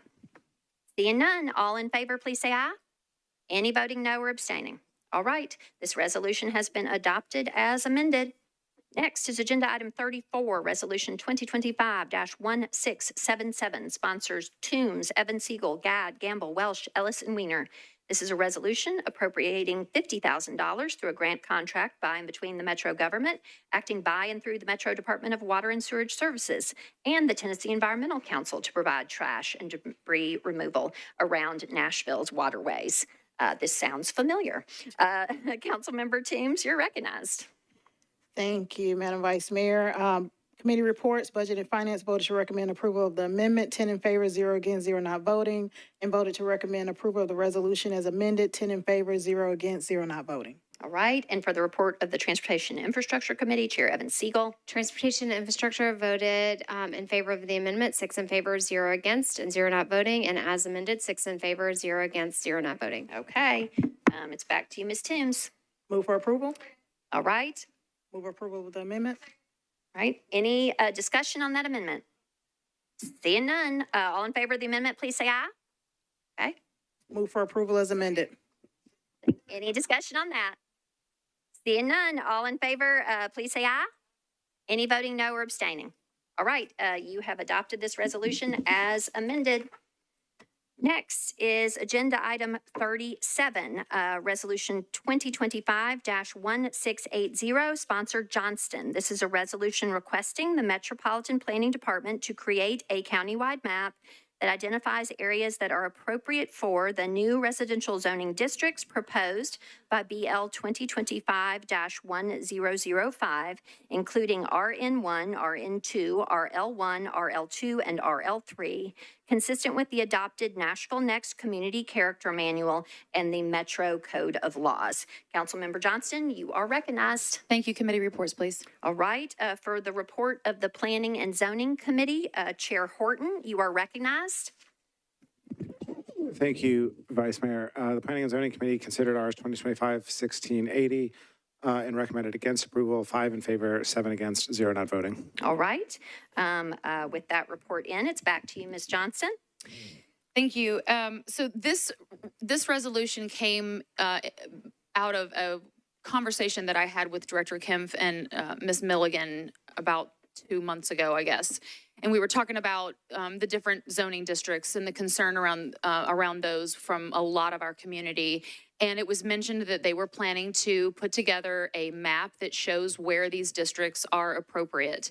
And I literally said, Eureka. That's exactly what I think would be helpful to let the public know, to increase transparency, to show what our intentions are, what the intentions are. Doesn't mean that anyway. And so I said, well, let's do this right now. And they said, well, we can't really do it right now because the zoning districts don't actually exist. The bill has to pass first for us to be able to contemplate where these things are appropriate or not. And I thought about that for a while, and then I had some conversations with other planning staff, and I just decided that it was BS. And I think that we absolutely can create this map that increases the public trust, that shows transparency, that will bring the temperature down. We've gotten thousands at this point, emails with expressing extreme concern. And whether you disagree with that, whether you think people misunderstand, the fact that we're receiving this many emails in opposition or asking to defer shows that we have not really done our job as well as we should have. I think that the whole thing has been rolled out like a soup sandwich, quite frankly, and it's really hard to roll that back. But I think that there are steps that we could take to make this better. And in yesterday's committee meeting, they said that, well, they're planning on doing this basically anyway. They said it wasn't a map, it was an update to the community character manual. That is not the verbiage that was used on the phone. They said a map. Maybe the map is in the CCM. I don't know. And Director Darby made the point that this is a non-binding resolution, and if that's how they choose to interpret it and they come up with the map, that is an improved map or the updated map in the CCM, that's what we get, then that's fine. Anything to increase transparency around this and to foster some type of public trust. This whole thing gives me a lot of heartburn, and it should give everyone in this room heartburn, whether you agree with the zoning districts or not. Understanding that there's so many people, the people that voted to put us in the room don't feel comfortable. We have work to do. So this is just a tool that they're planning to do after it's passed anyway. Let's start the process now to foster some type of trust and transparency around where these zoning districts are appropriate. Special counsel has reminded me that you have yet to make a motion. I would move approval, please. All right. Is there a second? Okay. All right. Typically, that discussion comes after. Thanks for catching that, special counsel. So there's a proper motion to approve. It's properly seconded, and we are on to discussion. First in the queue is Councilmember Parker. You're recognized, sir. Thank you, Vice Mayor. Did we get committee reports on this? We did have the committee report from Mr. Rollin, 5 and 7. Thank you. So, I was present for the committee discussion yesterday, and I think there was a lot of discussion about whether the process of updating the CCM counted as a map or not. I pointed out that, the CCM exists as a map in the parcel viewer that's very accessible to folks, and it's a lot easier to digest than the hundreds and hundreds of pages in the sort of PDF version of the community character manual itself. And ultimately where I landed in committee was, if we all kind of understand that process that planning was already engaged with planning to do, updating the CCM, making it accessible to folks, if that satisfied what the sponsor was trying to do, then we were okay with the resolution. But based on the sponsor's comments just now, that does not satisfy what the sponsor is looking to have done. So, I'm not sure what the sponsor is looking for. Like, we have the CCM, we have the layer in the parcel viewer where you can access it easily. I can't support this today because I think the sponsor is looking for something that is not what's contemplated by the department and is not necessary. It would just like a giant printed map of the CCM. Like, I'm sure they can do that after they make the updates, but I just didn't get the sense that folks were on the same page, and so I can't support it today. All right. Next in the queue is Councilmember Gamble. You're recognized. Thank you, Vice Mayor. And I was also present at the committee meeting yesterday when we discussed this. And yes, planning has stated that they intend to update the character manual, but I'd like if planning could just explain exactly the process for updating the character manual and the mapping within the character manual. All right. Ms. Milligan, you are recognized on behalf of the Planning Department to answer Councilmember Gamble's question. Sure, thank you. So the land use policy, when we talk about that, it is two pieces. There is the actual land use policy map. The entire county is at the parcel level designated with land use policies. That goes from everything from T6, which is our downtown area and the most intense, all the way to T2 rural, includes open space, special districts. We're organized on something that's called a transect. And so every piece of property in the county is designated by those land use policies. And then accompanying that is the community character manual, which gives sort of breakdowns of those land use policies in regards to characteristics, appropriate zoning districts, more detail on appropriate zoning districts per each character area. Because not every zoning district that's noted in the community character manual is appropriate in all parts of a policy. And so the text of the community character manual gives you those details. So those two things work together. We have the map of all of the districts, all of the land use policies across the county, and then we have the community character manual. And so that's sort of what makes up the land use policies. All right. Councilmember Gamble, does that answer your question? Yes, thank you. And so I caution on this particular resolution because it's just asking for a map without having those other pieces, the land use policy, the character manual, and the planning department intends to do a comprehensive update upon approval of these, of this new zoning districts. If they're approved, then they can do a comprehensive update of all of those things, the map, the policy, the character manual, and not just have a map. So for those reasons, I voted against it in committee and will be voting against it tonight. Thanks. All right. Ms. Johnson, do you seek to be recognized again at this time, or your colleagues who have yet to speak, would you like them to be able to speak first? All right, go ahead. So literally in the caption, it says consistent with the adopted Nashville Next Community Character Manual and the Metropolitan Code of Laws. It's a non-binding resolution. If planning decides to interpret this request to update the community character manual like they say they're going to do after this passes, what I'm asking is whatever you are going to update, mapping within the community character manual itself, whatever you're planning to do to show where these zoning districts are appropriate so that we can show that to the public. You're saying you're going to do it after we pass it. I'm saying do it now.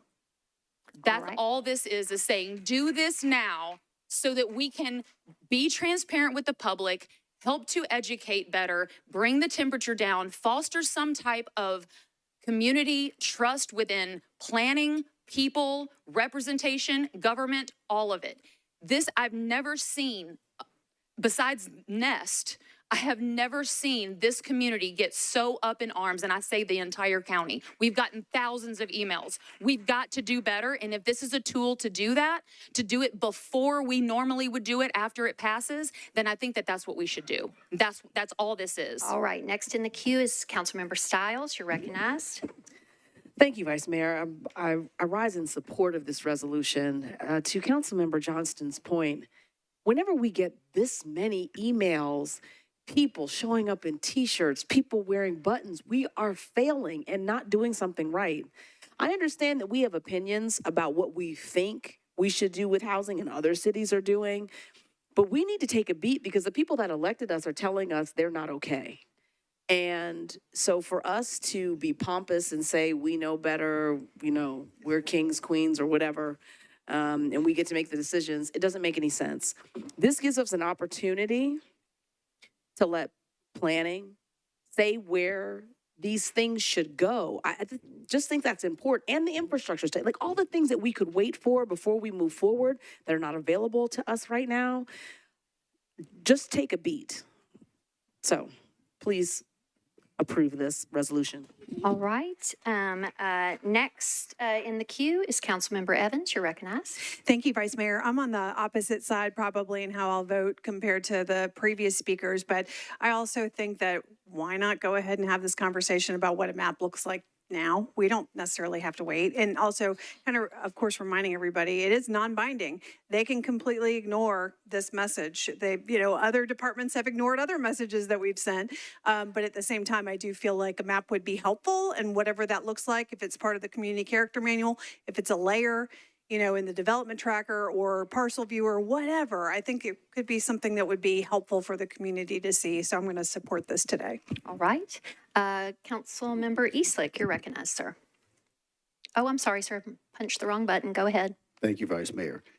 This certainly feels like an objection to something that should be simply done.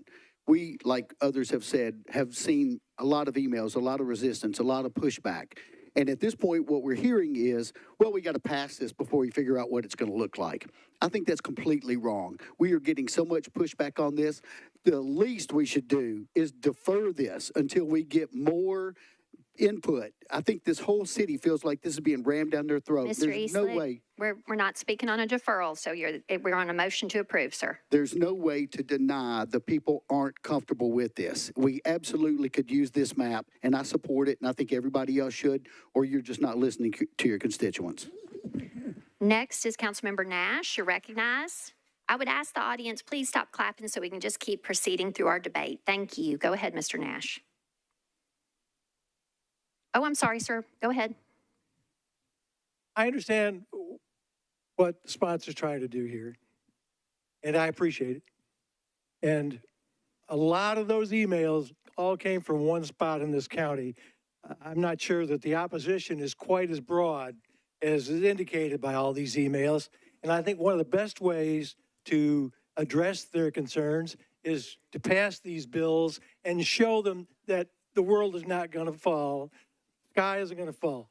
And my issue, we don't do maps. Well, where would RM40 go, or where would RM80 go? We don't do maps for those, and it's just kind of the same process. When we get to going to zone something, there'll be hearings, there'll be public hearings, and people can tell us whether that's a good spot for that zoning or not. Thank you, Mr. Nash. Next is Council Member Toombs. You're recognized. Thank you, Madam Vice Mayor. I think that Councilmember Nash actually took some of my points. As someone who does a plethora of community meetings in my district, as a council member who has discussed these bills at length and on multiple occasions in my district, co-hosted a community meeting with District 1 and 3. I take offense when folks say that, oh, the entire county, you're not listening to your constituents. Unless you're saying District 2 isn't part of the county, I am listening to my constituents and doing outreach. I understand some of the concern. A lot of it is based off misinformation. I don't think that I know it's a non-binding resolution. It really doesn't do anything. Planning department already plans on updating the community character manual. So there's really no point to it. If it makes people feel better, I get that, but really planning department is already planning to do this. They're already planning to tell us where these new zoning designations are appropriate. Nobody's property is getting rezoned. These are zoning designations just like RM40, RM20, RSR, and all the other zoning designations that we have. So I can't be in support of this because it really has no point to it, this particular resolution. And again, going to Councilman Nash's point of view, I know there are people in certain parts of the county that are against this, but it is not true that the entire county is against these measures. So thank you. Thank you, Ms. Toombs. Councilmember Porterfield, Pro Tem, you are recognized. Thank you, Vice Mayor. I rise in opposition to this, and I just want to say that it makes my heart so incredibly happy when I can be on the same side of the issue as Councilmember Nash. So, Councilmember Nash, I agree wholeheartedly with the things that you have stated. I think that planning has given us their intention. We, these are the experts on the issue. We are listening to our constituents. As Councilmember Toombs has so eloquently stated, many council members are having meetings, listening to their constituents. And I just wanted to remind our colleagues, when we talk about opposition, I actually lived through the Titans vote, the Fuses vote, the tasers, employee wages. So I think it's a bit disingenuous to say that we've never seen this much opposition to something. We see a lot of opposition to a lot of things, and people show up in t-shirts lots of times. So I just would like to encourage my colleagues on the other side of this issue to keep that same energy when our constituents come out and complain about surveillance and the other things that they are in opposition to. Next is Berkeley Allen. You're next in the queue. Thank you, Madam President. I am going to vote in support of this simply because I believe transparency is important, and I believe that what the planning department intends to do, I have an amendment for another bill coming up that would ask them to just buy some time so that we can get that information into the community character manual. I think having information available for people is important. I can't support the date of January 31 for a deadline, but I appreciate the intent of transparency. And I think the real discussion comes later when we talk about ensuring that that happens. This is at least a public statement that we want people to have something they can visually look at. I think we've heard that people want to understand this better. If this helps them understand this better, I appreciate the sponsors' attempt to do that. I think that there is latitude for the interpretation to provide something that will be very meaningful. Thank you, Ms. Allen. Next is Councilmember Welsh. You're recognized. Thank you, Vice Mayor. Though I know this is probably the time we should call the question, I'm not going to. I'm leaving that to the people behind me, my followers. I rise in opposition to this for two reasons. First of all, I'm not understanding what this has to do with transparency or what the reason for this is. Is this so people can look at the map and say they don't want these zoning districts to be allowed or be applied to where they live so they can complain? Well, we can't legislate based on people's fears about what might happen. Everyone only controls their own property. If you don't want to rezone your property, you don't have to use this zoning district or any other zoning district that currently exists in the code. I'm just not sure what this map is supposed to do except to give people another thing to latch onto to say that somehow they don't think that we should be doing something for the good of the entire city, that they want it to be more personalized and localized. And I just don't think we just can't legislate that way. So I will be voting no on this resolution. Thank you. All right. Next in the queue is Councilmember Webb. You're recognized. Sorry. Go ahead. I rise in support of this, and I agree with Berkeley. You know, we are voted to represent the people in our area. My area is not for the zoning changes. So I do believe we need to be transparent, and I would think it would be a positive thing. I cannot say that planning doesn't already know where they're anticipating these areas to be. So why are we fighting transparency on one simple thing? Y'all, if y'all made a decision based on not knowing where this was going or how many houses we're going to get out of it, then that was bad planning on the planning department. And that's just what I have to say. So why not put it out there? If it makes the people feel better, we're here to represent the people. Okay? Whether they're against it or for it, they deserve to know what areas are going to be affected. I don't think a lot of my areas are going to be affected. But there's people maybe sitting beside me that their areas are going to be affected. And I believe they deserve to know. And you know they have the data. They didn't make this decision without looking at how many houses were going on 305 Green Acres or 1974 Union Hill Road or in Antioch or in East Nashville. They know. Share the friggin' data. Hey. Be transparent, please. I heard a BS earlier. I heard a freaking, we're not going to talk like that on the floor. Well, I didn't say BS. No, ma'am, another colleague did. Oh, okay. So I want to ask us members, please, to control our language. I ask you also, please don't point at staff and say derogatory things. Well, I wasn't pointing at one certain person. A lot of pointing. Yeah. So, okay. Next is Councilmember Parker. You're recognized. Previous question. All right. Councilmember Parker has called the previous question. Is there a second? Okay. This is non-debatable motion. It requires 2/3 of those voting. If you wish to end debate at this time, you will vote yes in favor of the previous question. If you would like debate to continue, you will vote no. We will try this first by voice, reminding members, please, that it is about number, not volume. All in favor of the previous question, please say aye. Any voting no? Okay, I think that's pretty clear. So we are going to move to the vote. In an abundance of caution, I would ask the clerk, if you would please open the machine for this vote.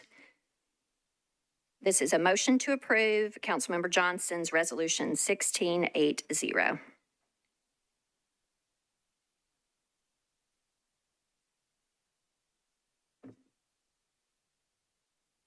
This requires a simple majority.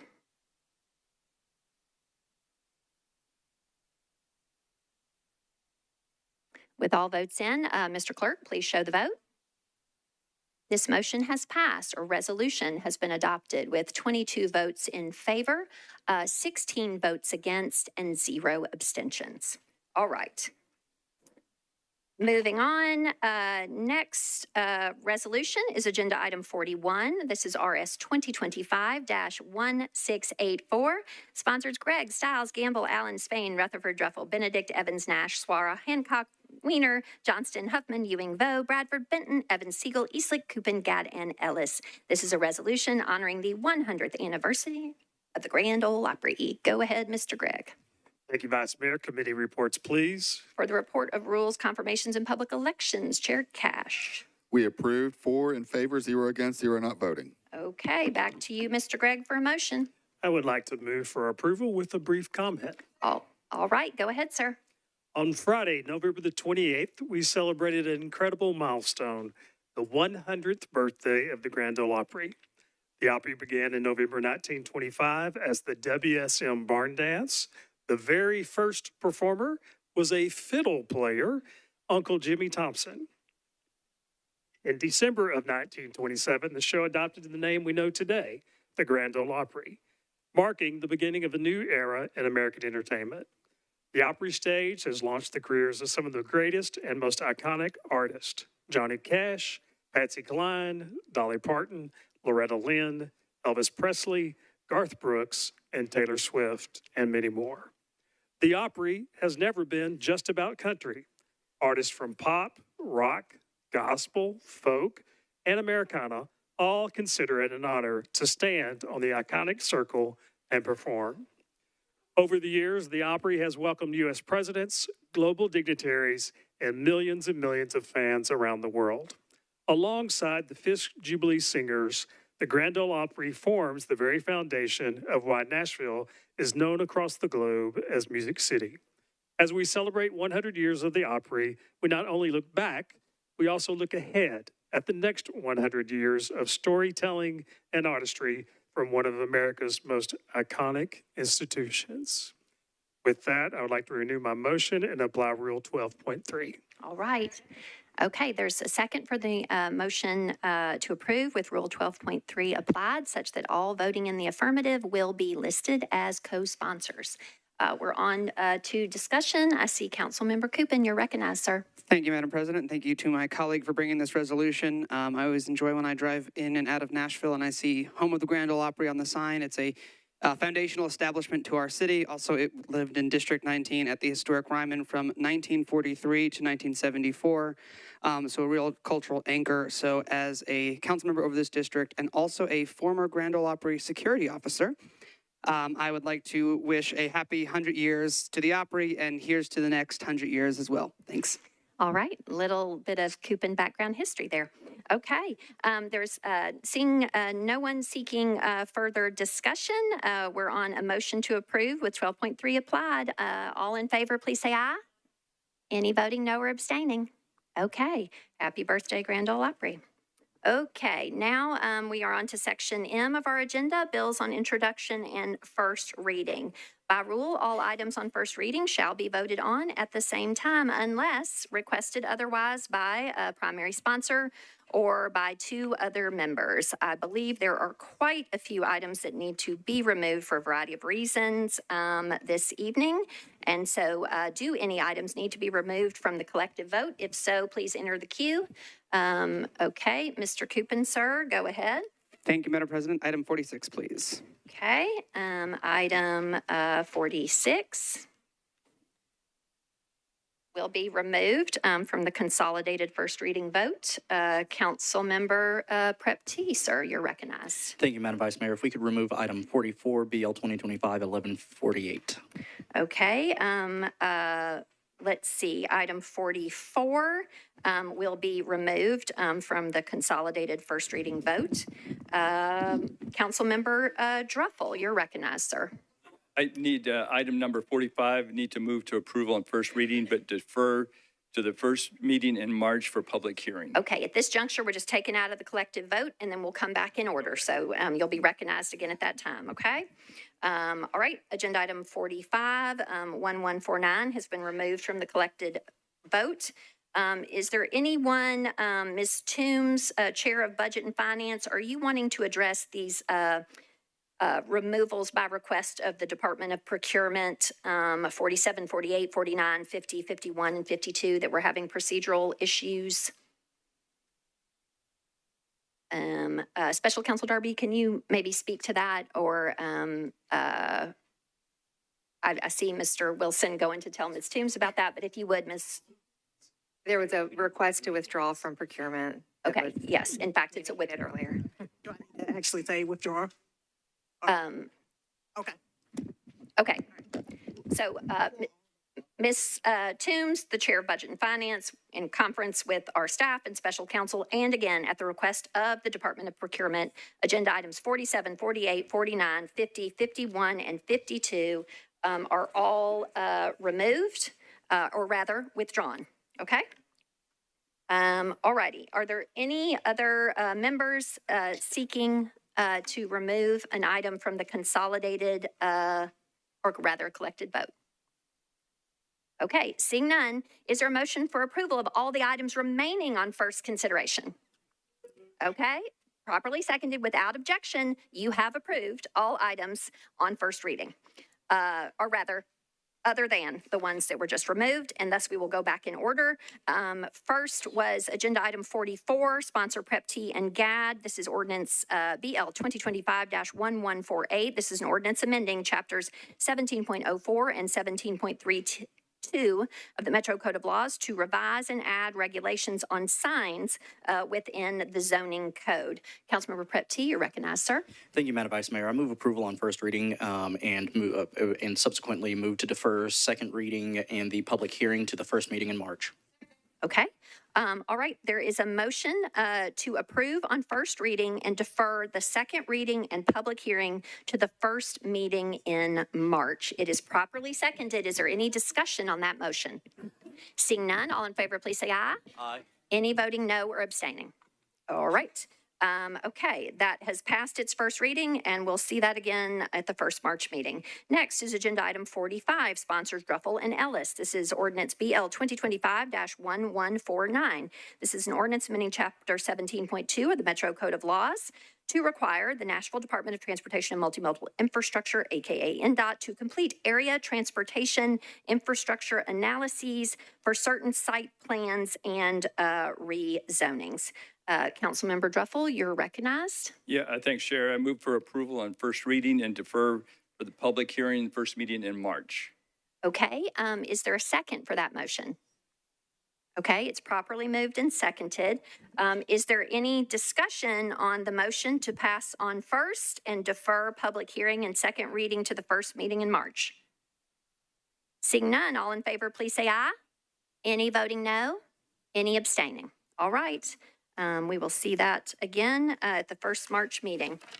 Next is agenda item 46, ordinance BL 2025-1150, sponsors Coopin, Toombs, Horton, Johnston, Hill, Huffman, and Stiles. This is an ordinance authorizing the Metro government's execution and delivery of a development agreement and ground lease agreement with the Tennessee Performing Arts Center Management Corporation, a campus operations and use agreement, and other documents and agreements relating to the development of a performing arts facility on a portion of East Bank Stadium campus. Again, we are here on first reading still. Mr. Coopin, you are recognized, sir. Thank you, Madam President. I'd like to move approval with a very brief comment. All right, is there a second? Okay, go ahead, sir. Thank you. I'll be incredibly brief. Just wanted to, I know there's a colleague that has to abstain from this, but also wanted to say that we had a Section 230 meeting introducing the plan. Thank you to Councilman Cap and Parker who attended, and Councilman Parker recorded it as a video link up for anyone who wants to view it. And thanks to the mayor's office and legal and TPAC and everybody who came to participate.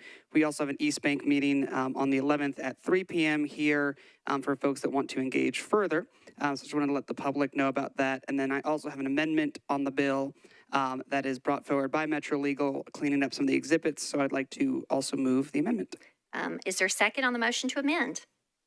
Okay, and you've already explained it there. Is there any discussion on the motion to amend with Mr. Coopin's amendment? Okay, Mr. Parker on the motion to amend. Go ahead, sir. Thank you. Yeah, as I was reviewing this, it did just look like cleanup. I mean, it's primarily because some of the road construction area has like CSX right-of-way, Colonial, and is going to be constructed with additional phases. But is the CSX kind of the main reason that we're like pulling this out? That might be a question for the administration or for Councilmember Mr. Coopin, where would you like me to? I would say to legal or the administration would be great. Okay, Mr. Cross, representing Metro Legal, you are recognized to address the question of Councilmember Parker. Thank you. I'm Tom Cross from the Legal Department. CSX is not the reason why the amendments, the exhibits need to be amended. Do you seek additional clarification, Mr. Parker? Thank you. So could you explain? There's a couple of the road sections were not as clear as they are in the exhibits that are substituted. And also the road network layout is a little clearer in the exhibits that are part of the amendment. Thank you, sir. Okay, so what I heard is it is housekeeping for clarity related to the road. Is that okay? That's good. Is there any further discussion on this motion to amend? Seeing none, all in favor of the amendment, please say aye. Any voting no or abstaining? Okay. Ms. Evan Siegel, Mr. Clerk, needs to be recorded as abstention on the motion to amend. And Mr. Coupin, if you'd renew your motion. Thank you. Move approval as amended. Okay, properly seconded. Any discussion on that? Seeing none, all in favor, please say aye. Any voting no? We've got a no? Okay. Any other no's? There's just 2 no's here? Okay. This is first reading, majority prevails here. So, and then abstention, Ms. Evan Siegel. So there was a no from Mr. Bradford and Ms. Welsh, and an abstention from Ms. Evan Siegel, and also an abstention from Ms. Porterfield, Mr. Clerk. Okay. This has passed its first of 3 readings as amended. All right, next.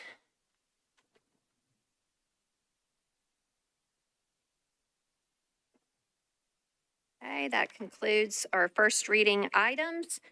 Next, we are on bills on second reading that were not on our consent agenda. And the first among those is agenda item 85, ordinance BL 2025-1113, sponsors Coupin, Cash, Allen, Huffman, Hill, and Stiles. This is an ordinance amending Title II of the Metro Code of Laws, authorizing the creation of a Midtown Central Business Improvement District and appointing a corporation to act as an advisory board to the district with the necessary powers and authority to carry out the purposes and intent of the district. Councilmember Coupin, you are recognized, sir. Thank you, Madam President. Committee reports, please. All right, for the report of the Budget and Finance Committee, Chair Toombs. Thank you, Madam Vice Mayor. Budget and Finance voted to recommend approval of the amendment, 10 in favor, 0 against, 0 not voting, and recommended approval of the bill as amended, 10 in favor, 0 against, 0 not voting. All right. Okay, it's back to you, Mr. Coupin, for a motion. Thank you, Madam President. I'd like to move approval with a brief comment. Is there a second? Okay, go ahead, sir. Thank you. I appreciate the robust discussion in committee yesterday and the consideration of the steering committee and the council and everyone who's worked so hard on this. As y'all know, that with state law, there is a public hearing rule, so it has to be more than 30 in less than 45 days from the initial resolution. So the public hearing and third reading will be on December 16th. There's no opportunity to defer or move it. However, it is amendable on third reading if there are considered continued desires for any amendments. This bid is for beautification, cleaning, safety, and neighborhood improvement. You'll find on your desk a booklet put together by the wonderful Haley Levy, because you do not want a booklet that I put together. It would not look good. But it does talk a little bit more about the program and the desire. I've heard from colleagues, I've heard from Metro Human Relations Commission and others concerns, especially about the importance of a bid aligning with the priorities of the Metro government that establishes it. And to that end, I worked on an amendment that made a few changes. A few among them, there's a section about traffic and parking. I added a line that says that must be done in alignment with the stated multimodal goals of the Metro government. I've reinstated the council confirmation of board members, so all board members of the bid board will come before this body for approval. There's quarterly reporting to Public Health and Safety and to Budget Committee. There's annual approvals, and obviously one of the biggest conversations has been around public safety. And while that's an important piece of this bid, we had a person wielding a knife running after children a couple weeks ago in that area. We want to make sure that that aligns with the Metro government, and so my amendment would limit it to MNPD or Vanderbilt PD or anyone commissioned by MNPD, any private security company actively doing business with the Metro government. So for example, WeGo uses Archangel Security at their WeGo transit centers, or any additional security as approved by this body. So that limits it to effectively companies or entities that are kind of blessed by the Metro government in some capacity. I'm committed to continuing to work on this. I want this to be a bid that everybody can get behind and support. And so really appreciate everyone that's engaged and look forward to continuing to work on it. So I'd like to move the aforementioned amendment, please. All right, is there a second on the motion to amend? Okay. Is there any discussion on the motion to amend? Ms. Ellis, I saw you click in earlier. Do you want to wait till the bill is amended? Okay. So we are on a motion to amend with Mr. Coopin's amendment, as you heard him describe it. Councilmember Bradford on the motion to amend? Okay, go ahead, sir. Thank you, Madam President. So I appreciate Councilmember Coopins for bringing this amendment forward.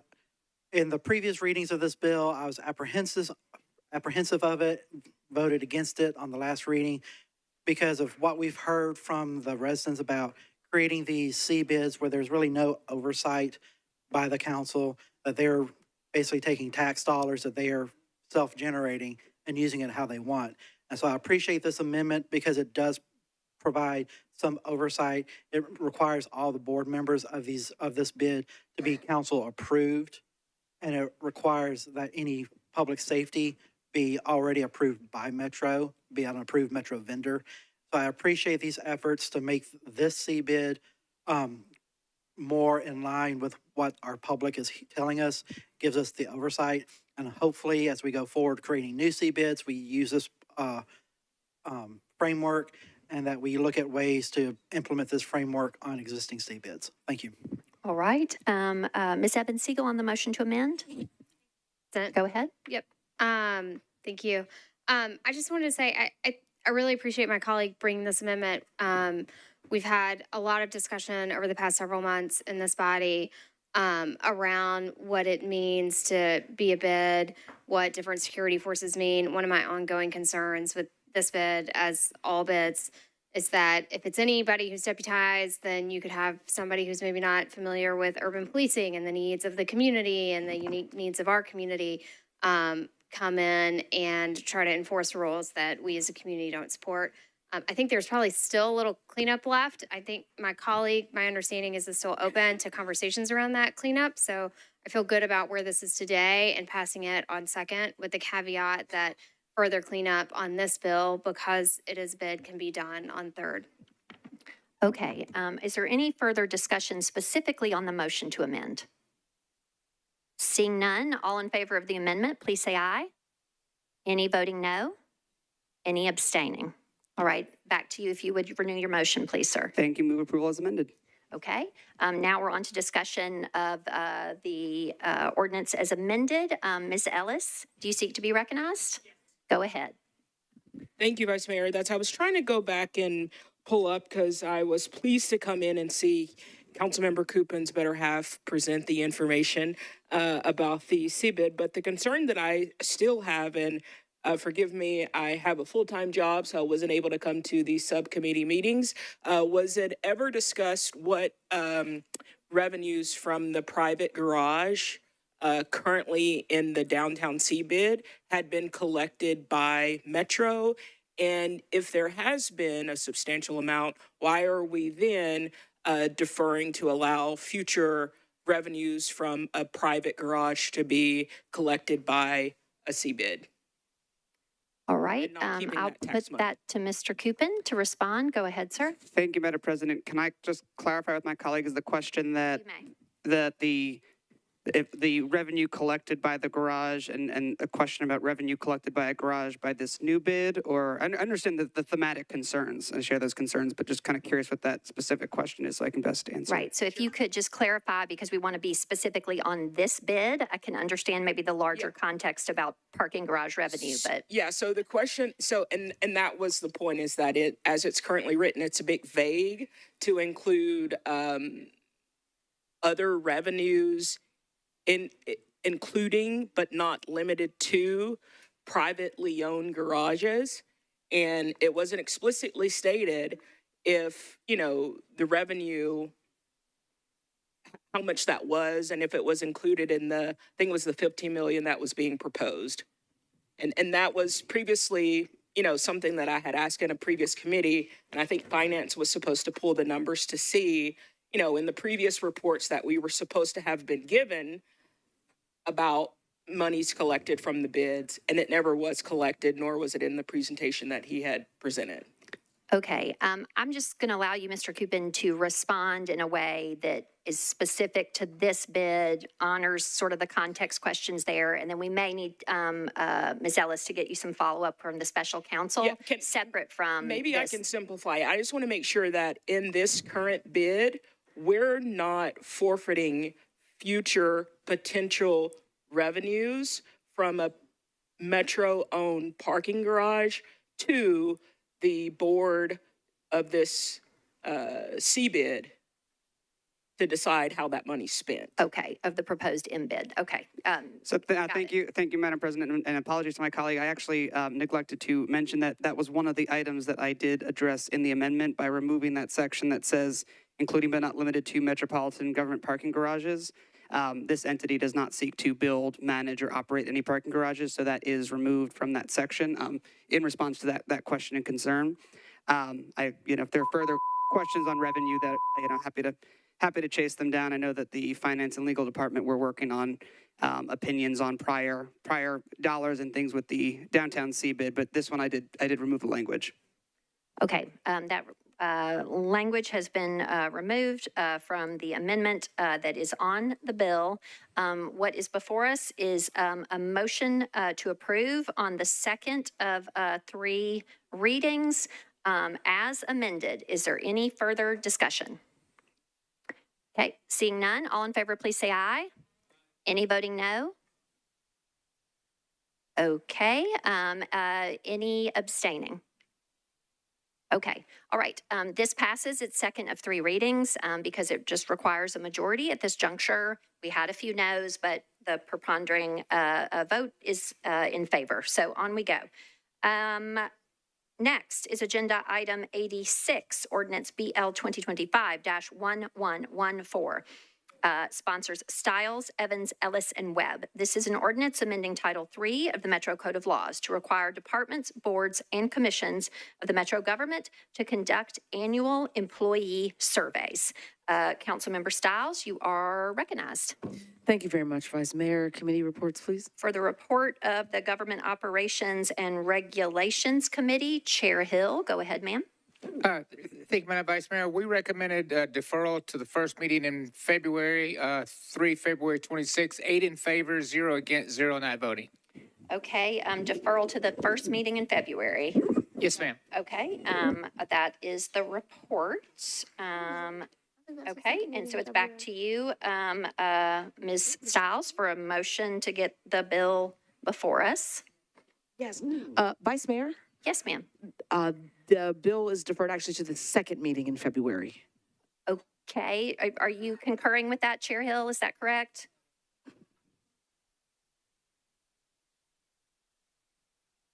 It's the second meeting. Okay, hang on. Wait. Okay. So the sponsor has asked for clarification on the report of the committee. I'm going to direct that clarification to Special Counsel Darby or a member of our team that was in that committee. Special Counsel.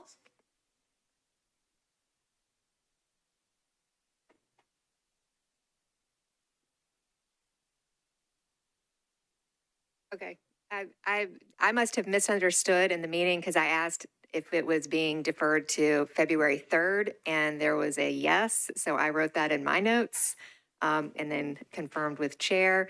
But if it is the 17th, then that's, and Ms. Harrell confirmed that she heard the 17th, so. Okay. All right, so we have a member of our legal services team that was in the room and does confirm she heard February 17th. Chair, do you concur to that effect, committee chair? Okay, Chair Hill concurs, okay? So now the report of the committee is a recommendation for deferral to the second meeting in February, okay? All right, it's back to you, Ms. Stiles. Thank you very much. If I could we move for approval with a brief comment or deferral? Sorry. Okay, you do want to move deferral? Yes, absolutely. So it's not your intent to put the amendment on at this time? You want to wait? You know what? Second, I'll put the amendment on and then defer it. Okay. Sorry. All right. So I'm going Can to I need move you to the move amendment? approval, okay? So that we can get the amendment on, and then you can change your motion, okay? Okay. Is there a second for the motion to approve for the purposes of amending the bill? Okay. All right. It's properly before us. Ms. Stiles, if you want to move your amendment at this time, you can make a motion to amend. Yes, I would like to make motion of it. May I give a brief? Of course. Yeah. Brief comment? So I amended this bill to change the date in terms of the time frame that staff would be able to submit the surveys from October to March 15th through the 31st. That actually coincides with one of the departments that does an annual survey and is doing well. So it seemed like that would be a good move to not be disruptive. That's pretty much the only change. Okay. So we're on a motion to amend with Ms. Stiles' amendment as just explained. Is there any discussion on the motion to amend? Seeing none, all in favor of the amendment, please say aye. Any voting no? Any abstaining? All right, so Ms. Stiles, I'm going to go back to you, and you're going to need to revise and amend your motion and get the deferral properly before us instead. Go ahead, sponsor. Thank you very much. I would like to move for deferral until February the 17th. Okay, the for second. the bill as amended. Yep, the second meeting in February. So there is a motion to defer to the second meeting in February as amended. Is there any further discussion? Oh, go ahead, Ms. Stiles. Thank you. So one of the reasons that we're deferring this is so Councilmember Webb had asked to get some information from our HR department in order to figure out exactly what's happening in our various departments. Departments I've spoken to have said that they don't have a process of getting employee feedback. So I want to give Councilmember Webb time to get that information so we can have a fair conversation on the floor. All right, you've heard the explanation for the motion to defer as amended to the second meeting in February. Is there any further discussion on the motion to defer? Seeing none, all in favor, please say aye. Any voting no? Any abstaining? Okay, this is deferred to the second meeting in February. All right, next is Agenda Item 87, Ordinance BL 2025-1115, sponsors Vo and Welsh. This is an ordinance amending Chapter 16.04 and 16.24 of the Metro Code of Laws to require a fence permit for permanent fences to be constructed within Nashville and Davidson County. Councilmember Vo, you're recognized. Thank you, Vice Mayor. Committee reports, please. All right, for the report of Government Operations and Regulations, Chair Hill. Thank you, Madam Vice Mayor. We couldn't recommend approval. 3 in favor, but 3 against, and 2 not voting. All right, so 3 in favor. 3 against, and Okay. then 2 that didn't vote. 2 not voting. Okay. Understood. It's back to you, Ms. Vo, with that committee report in. Thank you, Vice Mayor. I'd like to move for a one-meeting deferral with a brief comment. Okay. There is a motion to defer 1 meeting. Is there a second? Okay, go ahead, ma'am. Thank you so much, Vice Mayor. Right now, we have a lot of fence issues throughout the county, and, it's causing a very heavy burden on the BZA. And so I'm trying to work on a proactive approach to improve the process. But I know during the committee meeting, there is a lot of feedback. And so I think that since this is not amendable on third, I'd like to take time to get feedback from colleagues so that it can be the best bill that it can. So I urge anyone who has comments or feedback, please let me know so that we can work on that, and we'll bring it back to the next meeting. Thank you. I appreciate that. Mr. Cash, you're recognized on the motion to defer. Thanks. I am supportive of this bill, and I want it to work. I've had, like, in the last 2 months, 5 cases about fence violations before the BZA. Like, we have a lot of fences that are not compliant. This would grandfather some existing unless there's a visibility issue. But like the BZA, we need to have more oversight over this on the front end rather than on the back end. And I'm thankful that Councilmember Vo is working on this. And like she said, like, let's talk through this and take this time, these 2 weeks to figure out how we can make it better. Thanks. All righty. We're on a motion to defer one meeting. Is there any further discussion? Seeing none, all in favor, please say aye. Any voting no or abstaining? All right. This will be on its second reading again at the second meeting, December 16th of this month. Okay. All right. Yes, sir. Go ahead.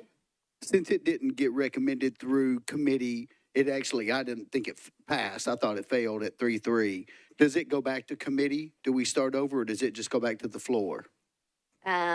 Special counsel, this is second reading, one meeting deferral. If you would clarify, please, ma'am. It does not go back to committee because the committee has taken action to not recommend approval.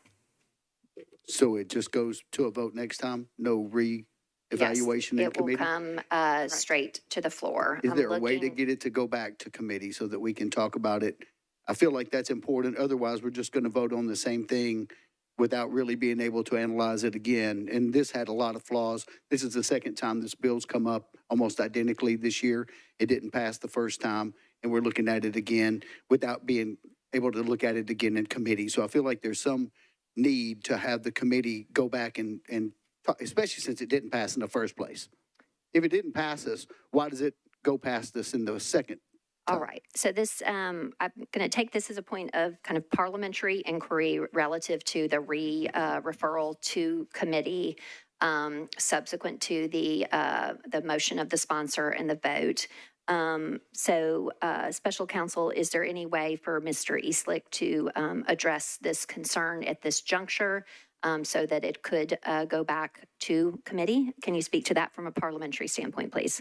The motion to defer one meeting has already been approved. So the time to request a re-referral was during discussion on the deferral motion. That did not happen, so there's no re-referral back to committee along with the deferral motion. At this time, you could move to rescind the deferral motion, I believe, and potentially vote again on the deferral motion for the re-referral. Okay, and if you will talk us through that, special counsel, I'll just see first, with no encouragement here, if that is the desire of Mr. Eastlick. That is my desire. I would like to rescind that vote and send it back to committee. Okay, so there is a motion to rescind the motion to defer. Special counsel, can you talk us through what that requires as to second or otherwise, or what's needed? It requires 27 votes. Okay. All right. So does it require a second? I think any motion requires a second, so yes. Okay. Is there a second? Okay, so there is a motion and a second. A point of order? Okay, Ms. Vo, go ahead. Vice Mayor, thank you so much. As a lead sponsor, I do not support that. So do I need to make a specific motion or? You can ask the special counsel to advise you. What is presently before us is a motion to rescind the previous action, which was just a simple deferral motion. Okay, it is properly seconded. It requires 27 votes. Is there any debate, Ms. Darby, on a motion to rescind? Yes. Okay, so we are on debate of the motion to rescind. You have been recognized for a point of order, but in the context of that debate, I hear you saying as sponsor that you do not support this motion to rescind. I will further acknowledge you if you want to speak to why you don't support that. Okay, go ahead. All right, thank you, Vice Mayor. Yes, it's been through the committee, and I feel like, just like I stated before, I'll be working with other colleagues through Council Connect. We can talk through certain issues or improvements on the legislation, and I don't think that it's necessary to go back to committee for the purpose that my colleague is wanting. Okay, Mr. Eastlick, I'm going to give you a little bit more time in support of the motion to rescind. Go ahead, sir. Thank you. 3 out of 8 people on the committee supported this. It's the same bill that we've passed before. Nothing really different.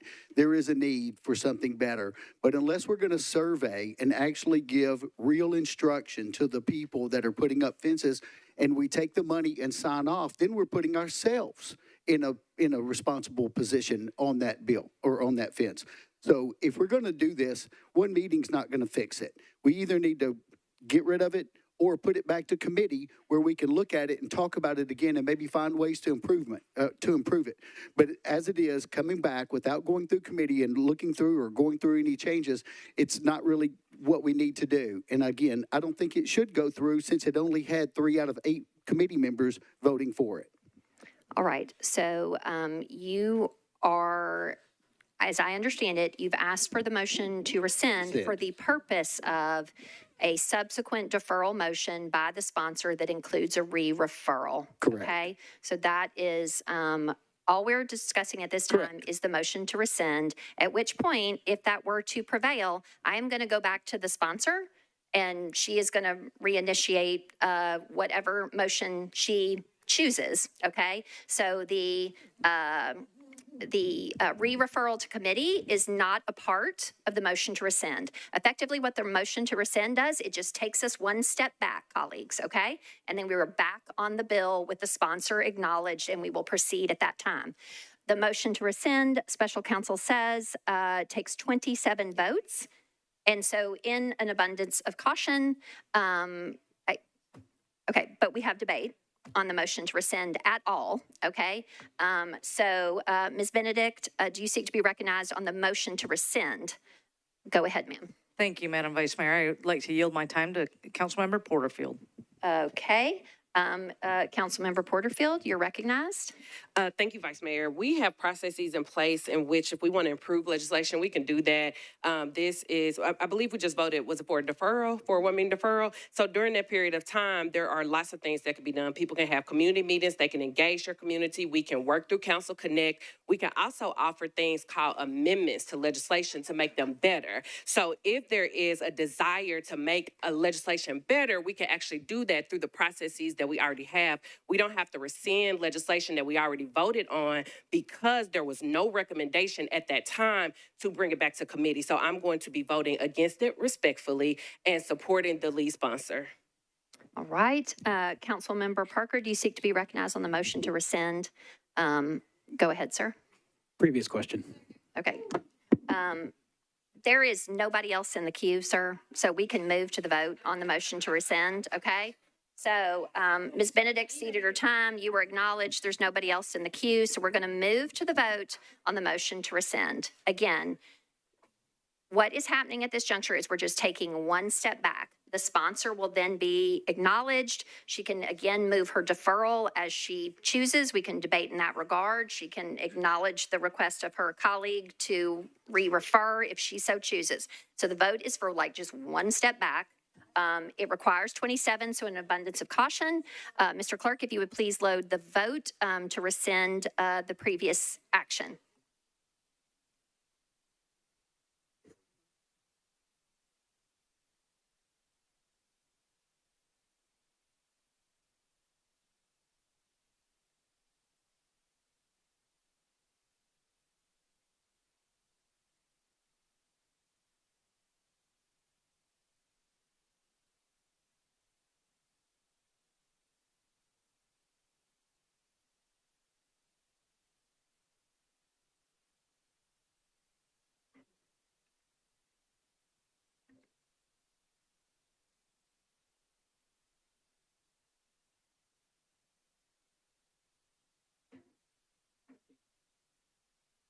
All votes are in. Mr. Clerk, please show the vote.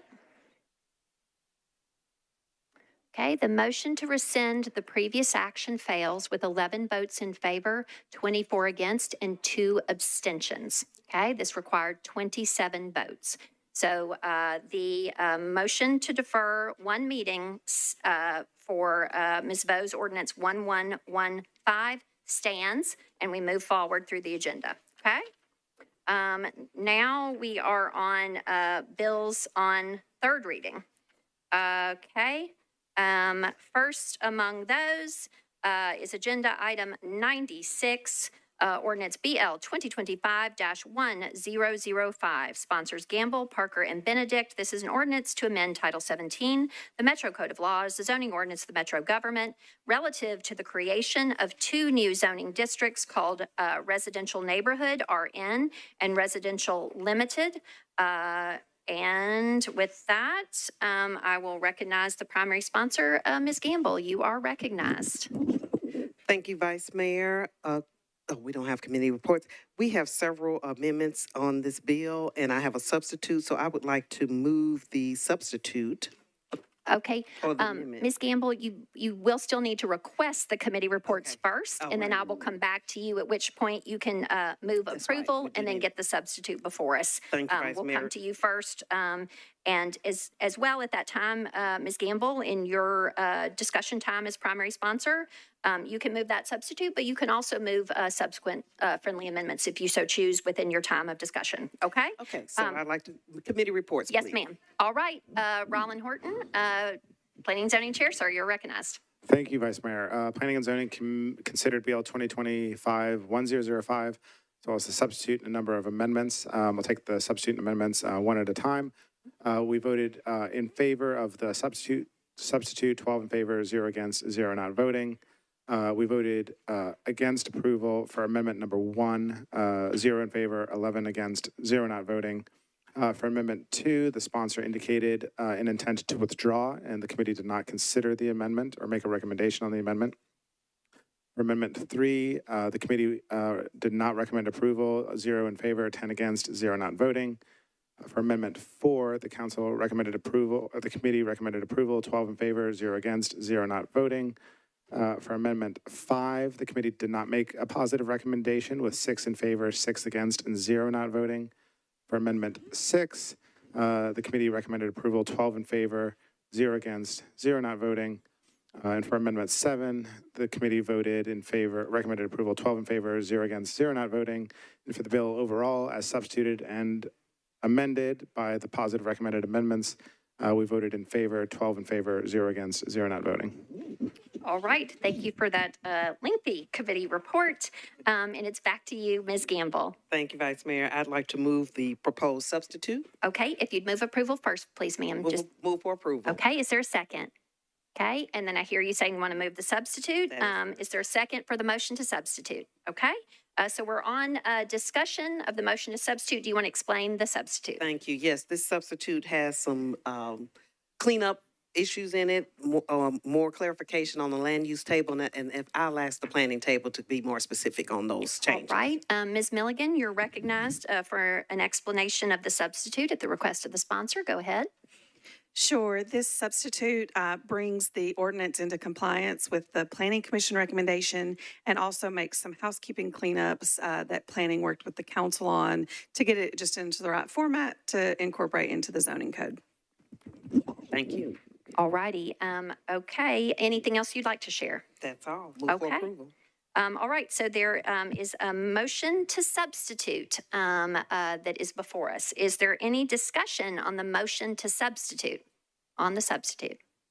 Seeing none, all in favor, please say aye. Any voting no or abstaining?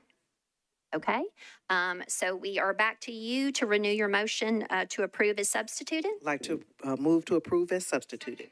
Okay, anything else you would like to do at this time? I will wait until we get the other amendments on before speaking on the bill as a whole. All right, okay. So we are on to discussion, colleagues, on the motion to substitute in the context of the discussion. Members may make motions to amend. And so we are on to discussion. Ms. Allen, you are recognized.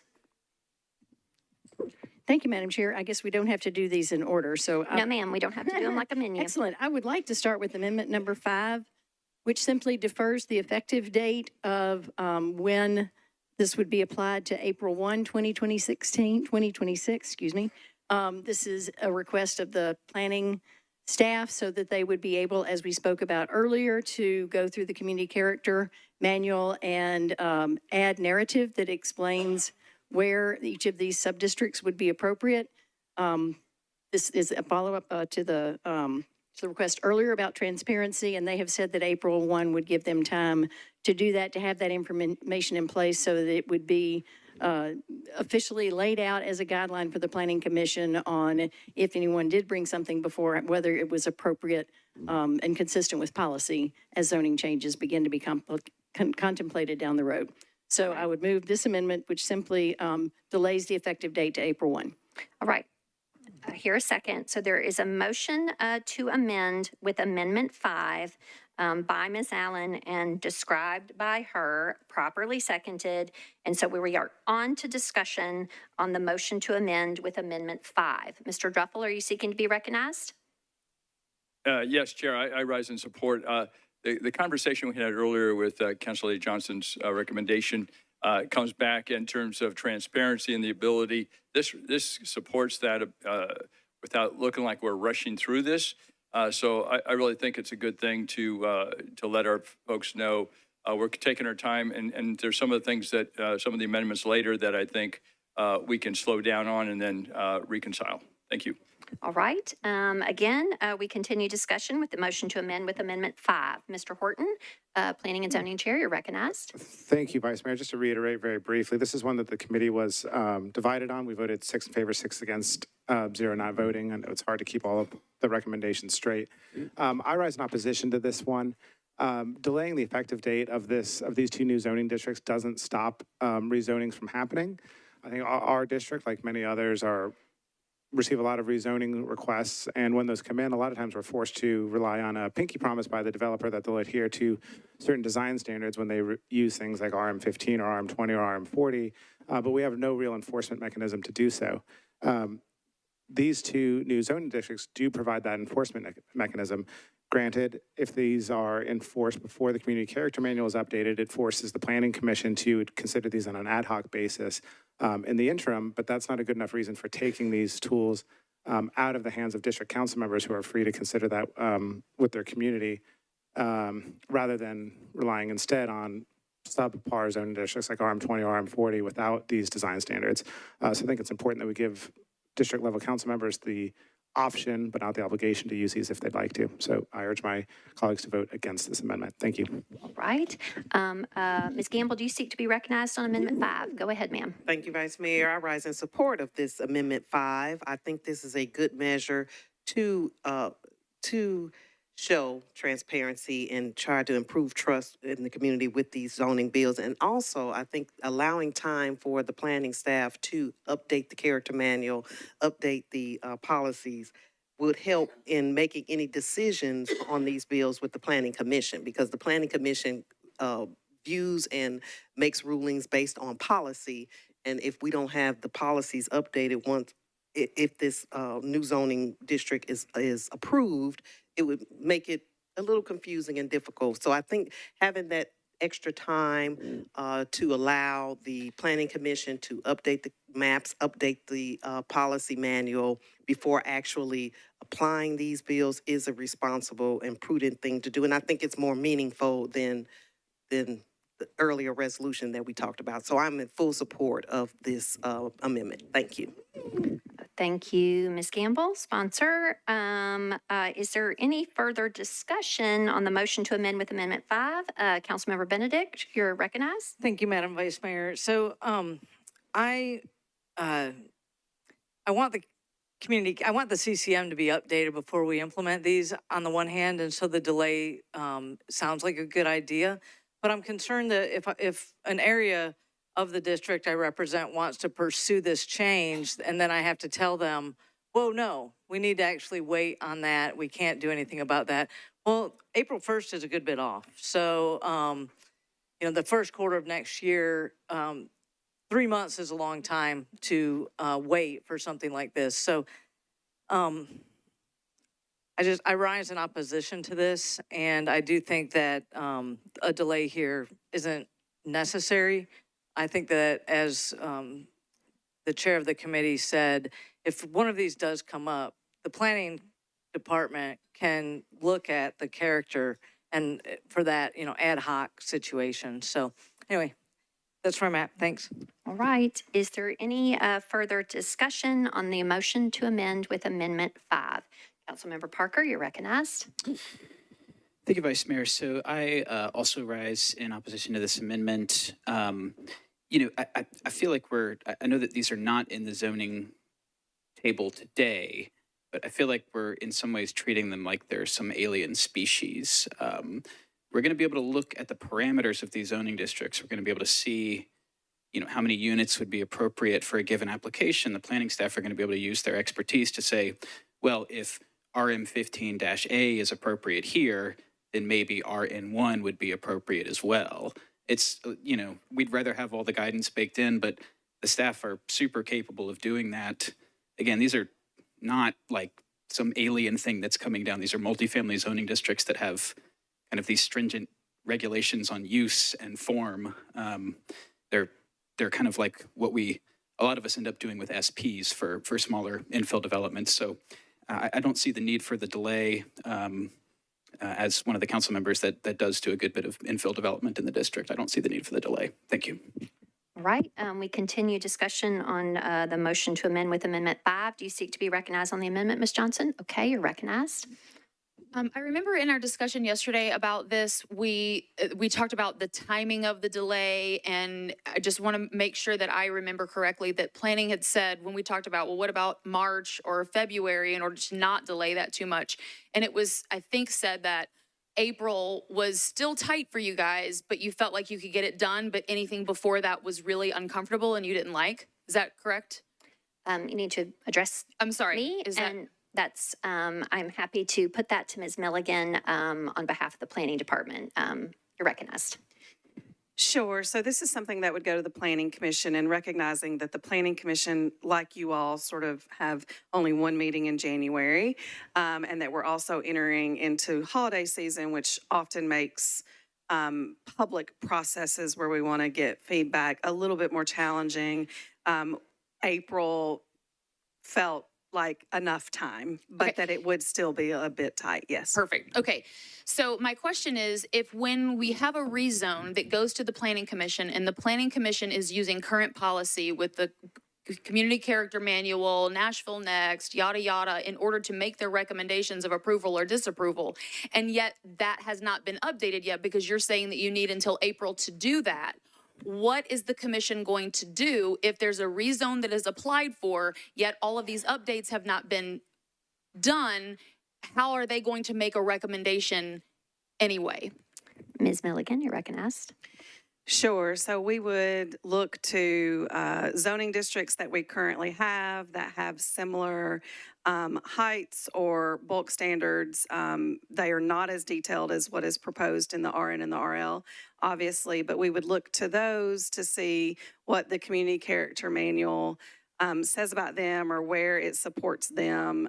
It would just take likely more analysis.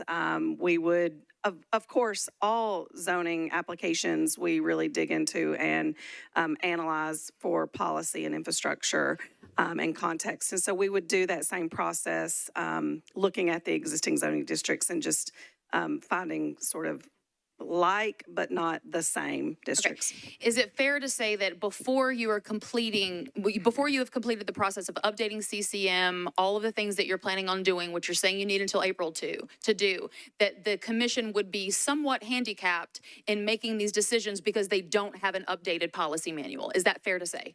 Ms. Milligan? I wouldn't necessarily, I may not characterize it that way. I would just say that the staff would have to do some additional work on the front end for any request to translate, if you will. So it would be better to defer the implementation until after you have had time to update the policy manual, correct? Well,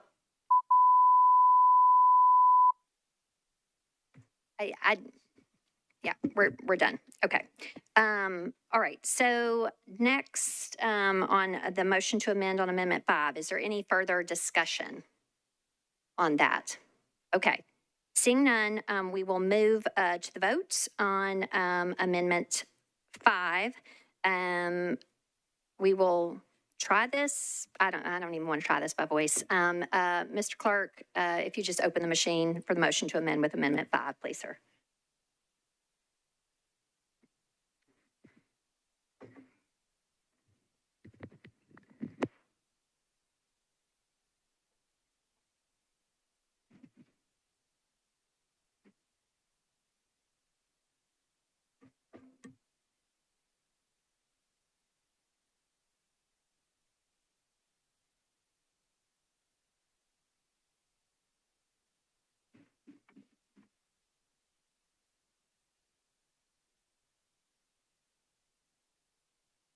All votes are in. Mr. Clerk, please show the vote. All right. The motion to amend with Amendment 5 has passed with 26 votes in favor and 10 against. All right. Ms. Gamble, I'm going to go back to you. If you would please renew your motion to approve as substituted and amended with Amendment 5. I'd like to move for approval as substituted and with Amendment 5. Okay. All right. Discussion continues. We are open to discussion. As colleagues will recall, a motion to amend is a proper motion in the midst of discussion. Next in the queue is Ms. Allen. You're recognized. Thank you, Madam President. This is a very small amendment that is simply a nod towards the request that I had made in an earlier amendment, which I have withdrawn. Ms. Allen, if you would just state first, motion to amend with which amendment, and then go ahead and describe it after that. I would like to move Amendment 4 with a brief explanation. Okay. Is there a second for the motion to amend with Amendment 4? Okay. Play it by ear. So this amendment simply adds a recital that simply acknowledges that we understand the importance of preserving existing neighborhood character. And it simply says that the goal of this is not to wipe out neighborhoods. It's just a statement that acknowledges some of the concerns that we've heard. I feel it's important to acknowledge those concerns. And so, I would just like to put that statement in that says we are trying to do this in a way that respects the character of the neighborhood. Okay. There is a motion to amend with Amendment 4. I will remind that got a recommendation of approval 12-0 in committee, and I believe it's some recitals. Is that correct? Okay. All right.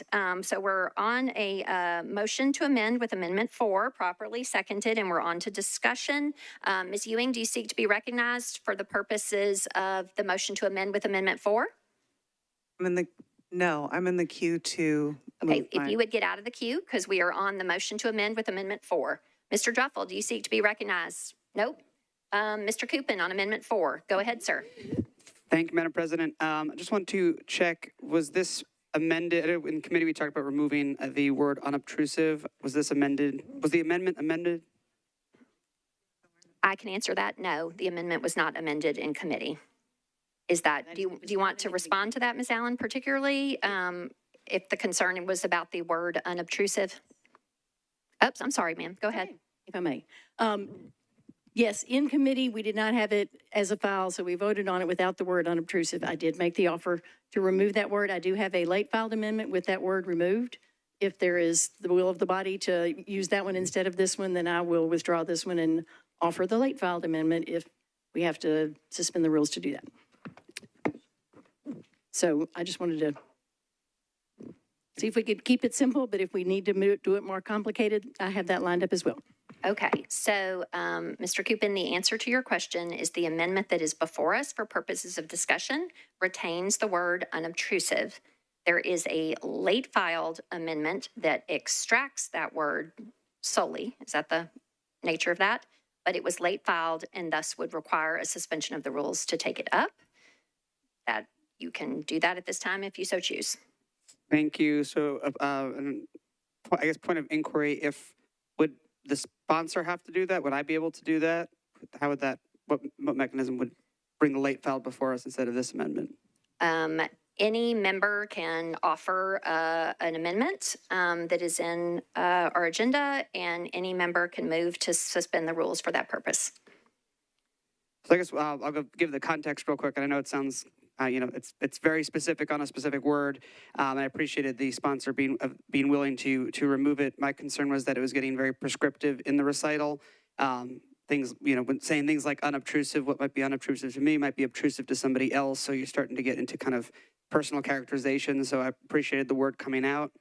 So I'd appreciate if the sponsor would consider, Okay. All right, so I will doing what you go just said. back to Ms. Allen if she wants to withdraw or amend her motion relative to the late file. Go ahead, Ms. Allen. Thank you. And with apologies for just not getting organized enough to do that, I apologize. I will ask for a point of procedure. If it is more appropriate to withdraw this one and to move the late file, ask for a suspension of rules and move the late file. Is that the appropriate thing to do? Special Counsel Darby, would she just simply withdraw her motion? Yeah, you would withdraw your motion and then make a motion to suspend the rules to. Okay, can I do that all in one swoop? You may. Okay, all right, I withdraw my motion. Yep. Okay, and I move late filed amendment, which looks very much like amendment number 4, if people want to You see first that. need to move to suspend the I rules. want to ask to suspend the rules. Okay. Is there any objection to the suspension of the rules? Seeing no objection, the rules are suspended for purposes of taking up this late filed amendment. At this time, you may offer the amendment. Great. Thank you for your indulgence. I would like to move the late filed amendment. All right. It's properly moved and seconded, and I think as you have previously described, the simple difference there is the removal of the word unobtrusive. Okay?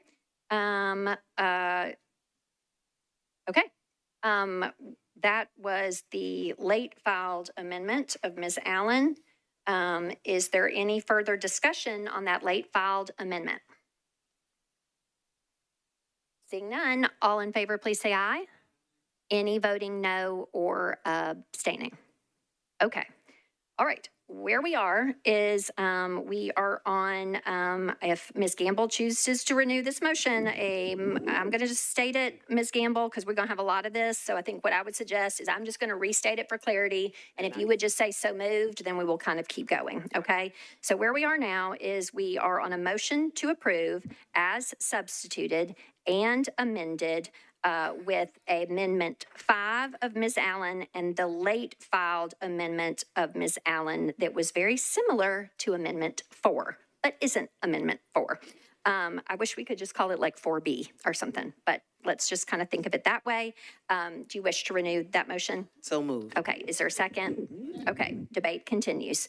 All right, we are continuing our discussion. Ms. Ewing, you are now recognized. Go ahead. I would like to move to file, to move for approval on, wait, what? You want to On move? Amendment 6. Okay. Is there a second to the motion to amend with Amendment 6? Okay, it's properly moved and seconded. Is there anything that you want to share about Amendment 6, Ms. Ewing? I just wanted to briefly explain that it relates to BL 2025-1008 in terms of uniform design for construction, uniform design construction operations for building projects that meet the requirements for voluntary housing incentive programs.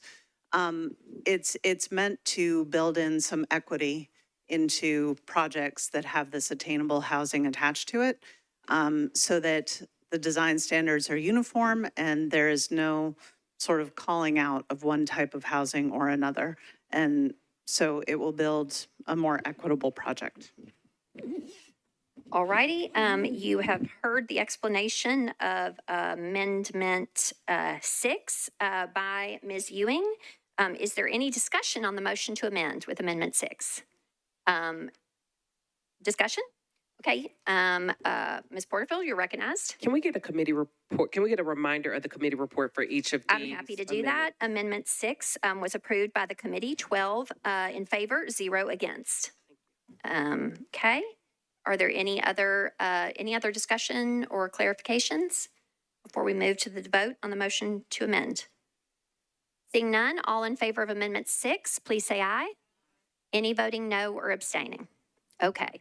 So we are now on the motion to approve as substituted with Amendment 5, Amendment 4B, I'm going to call it, and Amendment 6. Ms. Gamble, if you'll just acknowledge you want to renew that motion as such. So moved. Okay, we are on to discussion on down the road here. Mr. Druffel, you are recognized. Go ahead, sir. I'm really going to speak on the next amendment. Sorry, put my name in. Mr. Druffel, we're not going through like it's a menu. If you want to offer an amendment, you stand and make a motion to amend with that amendment, sir. Okay, I thought you were still on the last amendment. Thanks. No, it's passed. Yeah, thank you. I'd like to move amendment number 7. Number 7. Is there a second? Okay, go ahead, sir. You can describe it. And I think we already had committee report. Yep, it was 12 in favor, 0 against, 0 not voting. So this gives us a chance in about a year and a half to reconcile, to get us a sense of the benchmarks that we had over this time, to see some of the data that shows where we went and maybe some of the costs and the infrastructure needs. So a chance to regroup in our last year at council and make changes as needed. And that's the purpose of this amendment. Thank you. Okay. We are on to discussion on the motion to amend with Mr. Druffel's amendment 7. And again, that received a recommendation of approval in committee, 12 in favor, 0 against. Is there any further discussion on the motion to amend with Mr. Druffel's amendment 7? Seeing none, okay, seeing none, all in favor, please say aye. Any voting no or abstaining? Okay, all right. So what is presently now then before us is the motion to approve as substituted with amendments 4B, 5, 6, and 7. Is that accurate, Ms. Gamble? Okay. Yes, it is. All right. Well, I want to move for approval with a brief comment. Yes, ma'am. Okay, go ahead. There is a motion to approve, seconded with all those amendments and substituted. You have the floor, ma'am. Thank you, Vice Mayor. I just want to recap this, colleagues. This has been a long, hard, for months now, I'll say, for months, the planning department and council members have held community meetings about this proposed legislation since it was recommended by the planning staff in July of this year. We have deferred this bill several times. We deferred it in October. We deferred it in October, and then we deferred it again in November. We deferred the third reading to allow more time for community engagement and to hear concerns from constituents. These amendments and the substitute that have passed on the bill tonight are a result of that community engagement and an attempt to address the concerns that we heard from some community members. I believe that these bills are a good first step, or this bill is a good first step toward addressing the housing crisis in Nashville through a data-driven approach, which establishes building standards for a diversity of housing types for residents at different stages of life and income levels. And for that reason, I hope to get support on this bill for third reading so that we can move forward in addressing the housing crisis in our city. Thank you. Gamble, okay, we are on to debate on the motion to approve as substituted and amended. First in the queue is Ms. Stiles. You're recognized. Thank you, Vice Mayor. And first, I want to thank the sponsor who has worked really hard on this. But I would love if we could defer this until next month, if the sponsor would be amenable to that, just to give a little more time, given how many emails we're still getting and direct messages and such. I think it would behoove us to just give residents just a little bit more time. Not trying to push all the way to April, but if we could, until next month. So I'd like to make a motion to defer this until the January meeting. There is a motion to defer to the meeting of January 20th. Is there a second? Okay, so we are on to debate on the motion to defer to the meeting of January 20th. If we could, I will just go through the queue and ask if you want to speak on the deferral, Ms. Weiner. Okay, you're recognized. Thank you, Vice Mayor. You know, sometimes we just have to agree to disagree. I agree that we need to address the housing crisis in this city. I think a lot, so much, of Director Kemp, Lisa, Greg, and the team in planning. They put so much effort and skill into what they undertake on our behalf. The SP zoning code is my favorite tool. And the reason it's my favorite tool is we can do a lot of what's before us already within that SP tool. Having said that, though, we've addressed the fact that no housing and infrastructure study has been presented to us, and we asked for that over a year ago. We haven't seen how these proposals integrate into the community character manual, the land use policy within Nashville Next. So in the interest of the now ever familiar words, transparency, clarity, and respect for our constituents, and to get this right, once we have the opportunity to study that integration and provide updated community education, I will have to vote no at this time unless there's a deferral. Thank you. All right. Next in the queue is Councilmember Eastlick. This is on the motion to defer third reading to January 20th. Go ahead, sir. Thank you. I think one of the reasons that we should look at deferring this is the duct tape that's holding it together already. There are 8 amendments, a substitution, 6 exhibits, and this is one of the bills that we've received so much opposition for.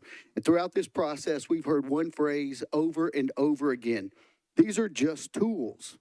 But based on the emails from residents, especially in the opposition side, the public's not buying it. They remember the tall, skinny tool experiment, and they want some more data and some more discussion before letting the Metro use them as guinea pigs again. But what's the difference between a tool and a weapon? It's actually the intention, or at least that's one of the ways that you can turn a tool into a weapon, is with the intent. A tool is only a tool when it's used with care, with transparency, and with respect for the effects of the people that it's going to hit. When it's pushed forward without meaning, without community support, without residents feeling heard, that's when the consequences aren't clear or ignored, the tool starts to feel more like a weapon, something that is used to harm instead of something used to help. The residents aren't against planning, they are not against growth, but what they are against is when everything seems to sound like this tool isn't going to be helpful to them, but yet we push through and use it anyway. Upzoning without infrastructure doesn't strengthen a neighborhood, it strains it. Upzoning without engagement doesn't build trust, it erodes it. And upzoning without considering consequences for the current residents doesn't solve our housing problems. It simply shifts the burden onto the people that are already living there. The fear isn't hypothetical. Residents worry about increased density without sidewalks, without traffic improvements, without services needed to support more people, and with the destruction of long-standing neighborhoods. These are not abstract concerns, they're daily concerns, they're our constituents' concerns. So tonight, I ask my fellow members to remember this. A tool can build, but it can also break. That's why I think we need to support the deferment I would like to see past December, but until we actually get the infrastructure part back. Because at this point, it's not the housing and infrastructure study, it's the housing and incomplete study. So let's give this time at least 1 month, or at least this deferral, and then look at it again, because I still think the duct tape shows that this isn't ready for prime time. All right, we continue with debate on the motion to defer third reading to the meeting of January 20th. Councilmember Sepulveda, you're recognized. Thank you, Vice Mayor. Move to table motion. All right. All right, there is a motion to table. It requires a second, which we've heard. And so debate is between the sponsor of the motion. So Ms. Stiles, I apologize. Ms. Stiles is the motion maker for the deferral. She will go, let's see, I apologize. Ms. Sepulveda has made the motion to table. She will go first, okay? After which, Ms. Stiles, who is the maker of the motion to defer, will go. We have, or take her turn. It is 3 minutes each, okay? Let's see. Go ahead, Ms. Sepulveda, you're recognized. Mr. Clerk, 3 minutes on the clock for Ms. Sepulveda, 3 minutes for Ms. Stiles after. Go ahead, ma'am. Thank you, Vice Mayor. Colleagues, we've been discussing this for a very long time. There really is no point in continuing to defer this. Most of us know how we're going to vote on this. If we defer this, we know that we're just kidding ourselves. There has been a discussion for a very long time, for years really, as to the affordable housing crisis that we have in this city. We know that continuing to say we cannot build housing without building infrastructure is really not a valid argument. When cities were being built in this country, we did not build sidewalks before we built houses. We did not build schools before we built houses, right? How many schools were built before neighborhoods were built? How many? How many sidewalks were built before entire neighborhoods were built? Houses were built when communities were built, and then sidewalks came, and then schools came. The infrastructure came with the neighborhoods, with the families. That's how this thing works. I know that many people in my generation are struggling to buy homes. I don't know if I will ever be able to afford a home. I just don't know if that's possible. I know that I am currently the only council member here who rents in an apartment. And that's just the reality of it. It's hard to afford to live in this city. We see many people in this county leaving and going to surrounding counties because it is just a housing crisis. We need middle housing. We cannot afford to live. Our Metro employees cannot afford to live here. Our multi-generational households that are in our districts are older families, are younger people, are university students, are in a crisis. We have to be serious about this situation. We have to look at all of our tools. We will always have loud voices that do not want to see change, and we have to face the reality. We cannot have building in just certain parts of town. We have to look at the entire picture of it. And we are currently now looking at all of the tools at our disposal. And that is what we're currently doing, right? If we defer right now, the reality is at a month from now, a meeting from now, we're all going to be voting the same way. So there's no point in a deferral. All right, your time is concluded.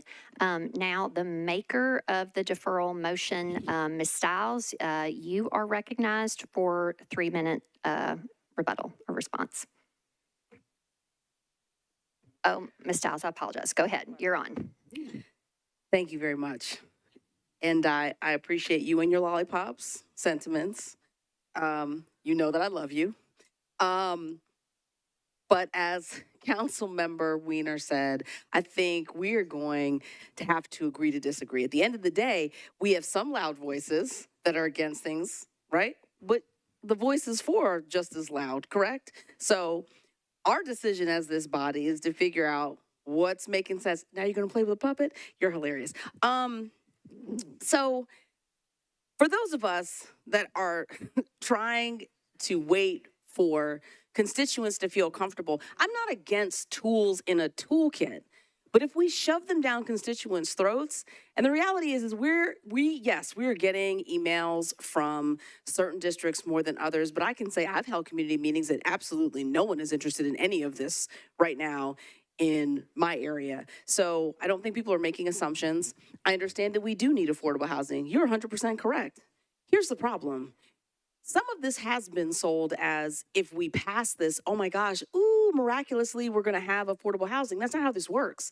Many of us talk to developers every day and say, hey, what can you do when you're building this project? And they say, we don't get a return on investment. So building affordable housing for some people is not a move. Some people are passionate about it, right? LDG is passionate about it. Great company. Not every developer is. So creating these tools ultimately is going to lead to cutting up a 1 acre property, turning it into, 4 quarter-acre lots, and it'll be like $2 million homes. I think it's foolish of us to even pretend that affordable housing is the automatic outcome from this. I do believe that we need to come up with solutions, but certainly not before studies have been finished. We love studies around here, but suddenly we're saying we don't need that one. That doesn't make any sense. So we have a few constituents here tonight. We've got plenty that are still emailing. I think we just need to take a breath, just a little bit more time so people don't feel like this is forced. Maybe it gives more time to have conversations with these constituents that are up in arms and figure out there has to be a happy middle ground so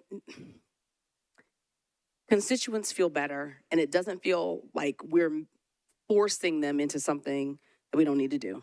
So I think this deferral, it's one meeting.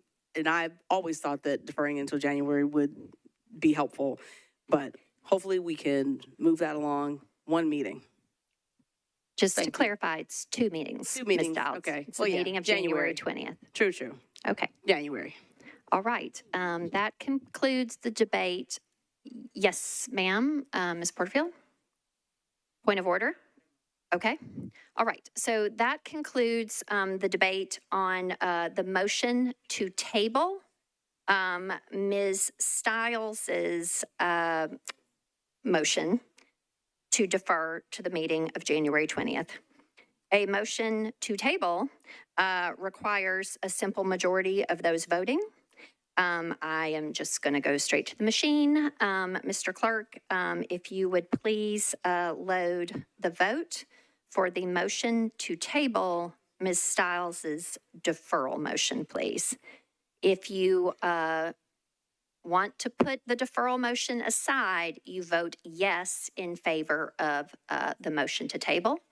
If you want the motion to rest and still be before us on deferral, you vote no on the motion to table.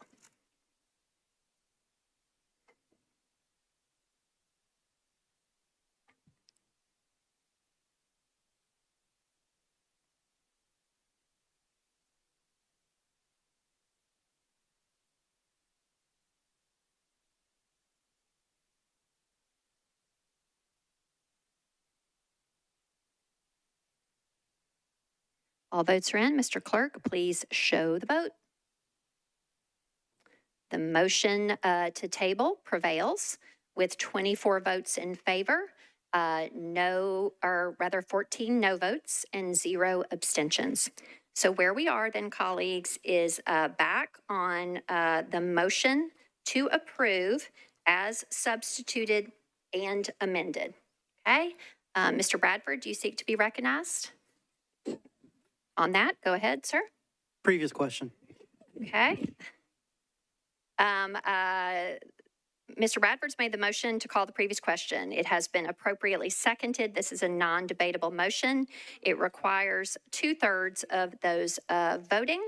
Again, I am just in an abundance of caution, given the level of contention. Mr. Clerk, would you please put the motion to call the previous question on the board, please?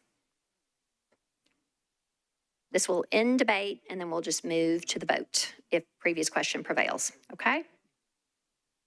It requires 2/3 of those voting, 2/3 to end debate.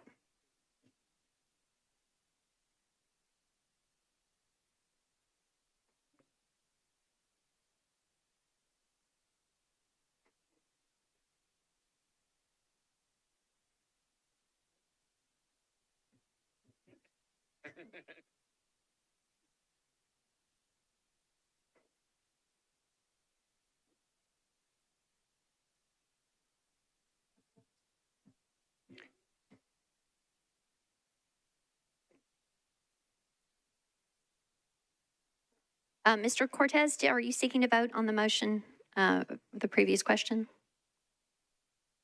Okay, all votes are in. Mr. Clerk, please show the vote. Okay, the previous question prevails with 32 votes in favor and 6 against. That means we will move straight to the vote. Mr. Clerk, you're going to be busy tonight, so if you would please, this is on its third and final reading, and it requires 21 votes for approval. And again, we are voting for approval on third reading as substituted and amended. Mr. Clerk, if you would please load the vote.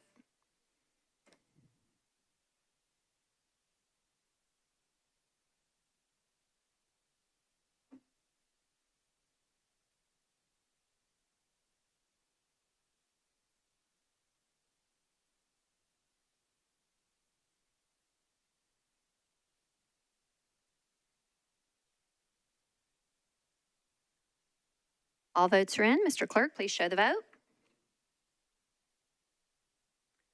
The motion to approve as substituted and amended has passed with 28 votes in favor and 10 against. You have adopted this ordinance 1005.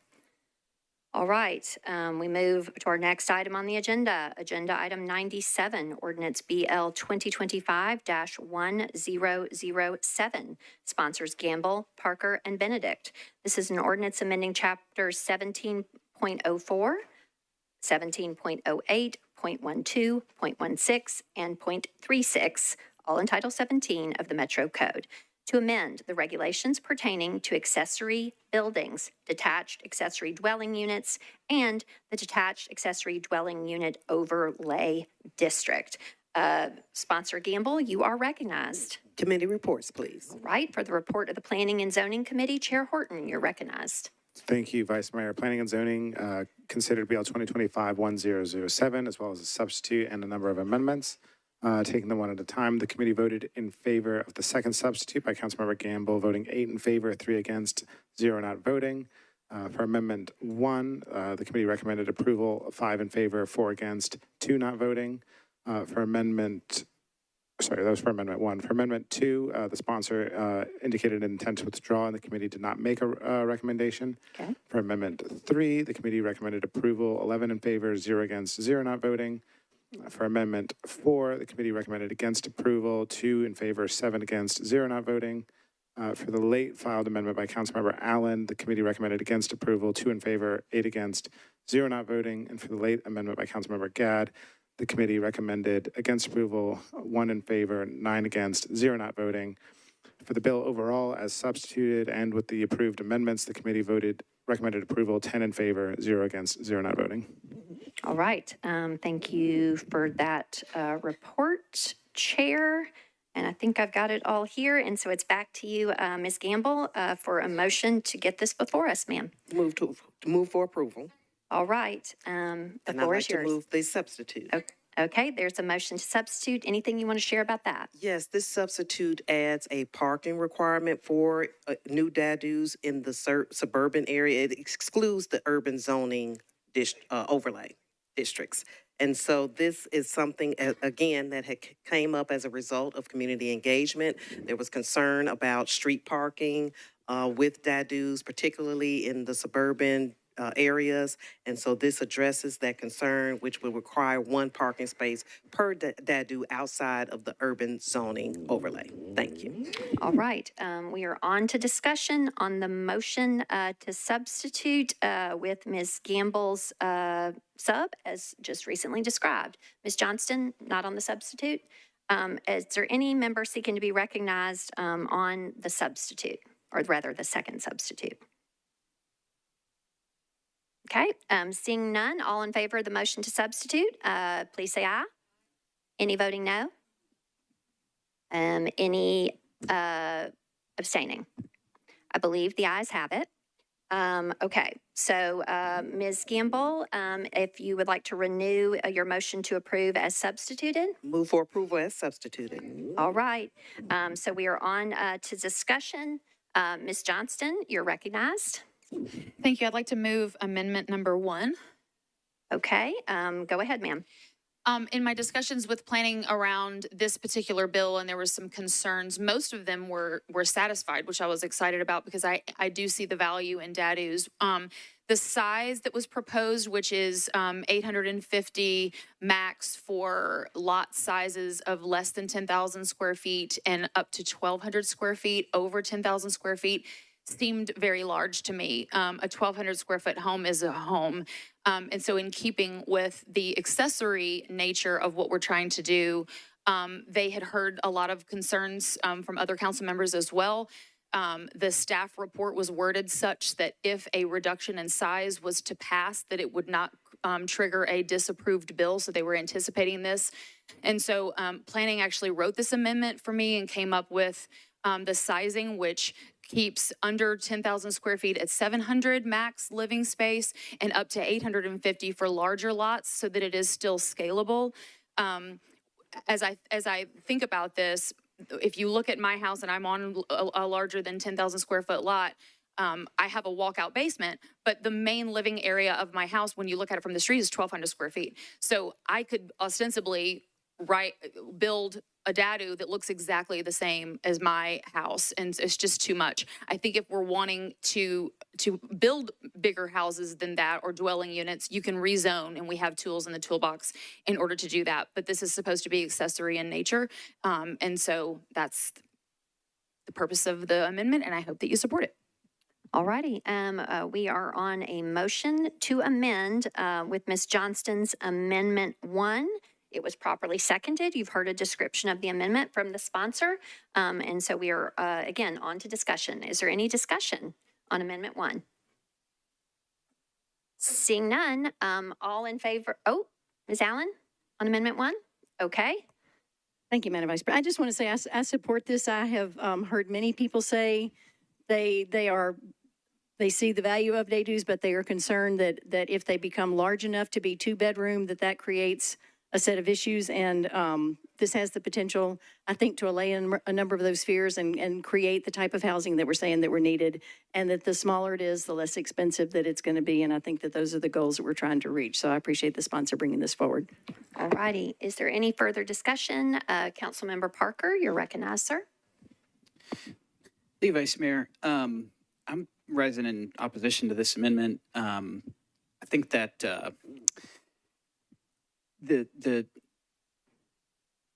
we know that we have a housing crisis right now. That housing crisis is not just for micro units and units suitable for single individuals and dual income couples with no children. That housing crisis is universal. And I don't think that it's, to compare it to a decades-old home of 1,200 square feet, no one is building 1,200 square feet homes today in single-family zoning. They're much, much, much larger than that. We know that most of these DADUs that will be constructed will accompany new builds. They will be in proportion. I think that if we are going to move the slider on the unit sizes, I think that this amendment goes too far, and I can't support it. So I'll be voting no. All right. Next in the queue for discussion on Amendment 1, Councilmember Pretty, you're recognized. Thank you, Madam Vice Mayor. I rise in support of this amendment, but just wanted to make sure that we're providing as much information and clarification for the viewing public and for folks who don't have the text of the amendment before them. And what my colleague, Councilmember Johnston, stated earlier as far as the sizing goes. So what this amendment does is it reduces the ability, or it reduces the size of accessory dwelling units on lots 10,000 square feet or less down to 700 square feet, and then for larger parcel sizes, reduces it from 1,200 square feet down to 850 square feet. So just wanted to make sure that the viewing public, who might not have the text of this in front of them, was 100% clear as to what this amendment does, what this legislation is going to be doing, and what we're voting on. So thank you, Madam Vice Mayor. Thank you, Mr. Prepty. Councilmember Gamble, you're recognized. Thank you, Vice Mayor. I rise in support of this amendment. I share some of the concerns that the sponsor had as opposed to, in regards to rather, the size of dadoos and them not being overly large.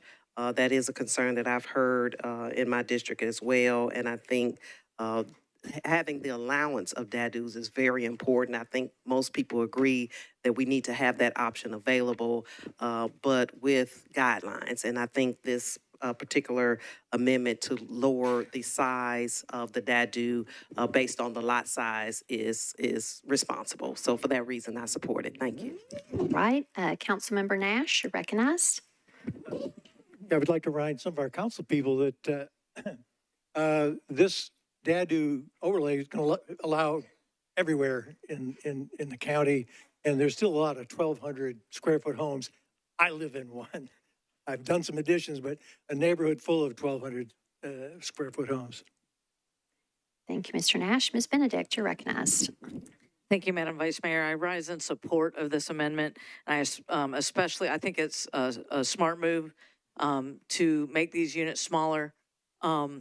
And I especially appreciate that planning was supportive and wrote this amendment. So that tells me that they believe this is, and I trust our planning department a lot with the work that they've done for me over the years. And so the fact that they were involved in writing this gives me much comfort in my support as well. I thank the sponsor for bringing it forward. All right. Thank you, Ms. Benedict. Seeing no one else seeking to be recognized on the motion to amend with Ms. Johnson's Amendment 1, we will move to the vote. All in favor, please say aye. Any voting no? I believe the ayes have it. Any abstaining? Okay. Amendment 1 is on the bill. Ms. Gamble, we've got a motion to approve as substituted with amendment, what do we have now? Just one. Is that we're only? That's it. Okay, we got the substitute and amendment 1. That's where we are. We're renewing our motion to approve as substituted and amended, and we continue with our debate and discussion. Ms. Johnston, do you seek to be recognized at this time? Go ahead. Thank you. So I had brought forth the proposed amendment number 2 that you have, and in the discussion realized that there was some wording in there that created an unintended consequence that was removing current entitlements for dadoos, which is I did not want to do. And so I am going to withdraw that, but I have corrected that. And so would like to suspend the rules to present the corrected amendment for discussion. Hang on. Do we have such an amendment? We do? Okay, sorry. There are a whole lot of amendments, so I appreciate the clarification. Let me go to 107 and this section. Pardon? Okay. I apologize. So, fair. There's a motion to suspend the rules for purposes of the late filed amendment, and I should have inquired if there are any objections. Are there any objections to the suspension of the rules? Okay, those are sufficient objections, Ms. Johnson, and so we cannot suspend the rules for purposes of taking up that late filed amendment. Okay? All right, so where we are is on a motion to approve as substituted so far with Amendment 1. We continue debate, and Mr. Druffel, you are next in the queue. Chair, I'd like to move Amendment 3. Okay, it's properly moved and seconded. Okay, we are on to motion to amend with Amendment 3. Go ahead, sir. Committee report. I'm happy to restate it. It was 11 in favor, 0 against. Yes, sir. This is similar to Amendment 7 before, where we have a chance to reconcile in a year and a half the number of dwelling units, the infrastructure costs and any positive and negatives that we can get out of there, so that before our council term at the end of 27, we have a chance to evaluate the success or anything else we might need. And I move for Amendment 3. Thank you. All right, this is Councilmember Druffle's Amendment 3, which requires a report. And it was properly seconded. We are on discussion of the motion to amend with Amendment 3. Is there any discussion? Seeing none, all in favor, please say aye. Aye. Any voting no? Any abstaining? All right. Okay, Ms. Gamble, we are on a motion to approve as substituted with Amendment 1 and 3. So moved? All right. Okay. We continue debate. Is anyone else seeking to be recognized? All right. Seeing none, we'll move to the vote of the motion to approve as substituted and amended with Amendments 1 and Amendments 3. Okay. All in favor, please say aye. Any voting no? No. All right, Mr. Clerk, we're going to put it on the machine, please, sir.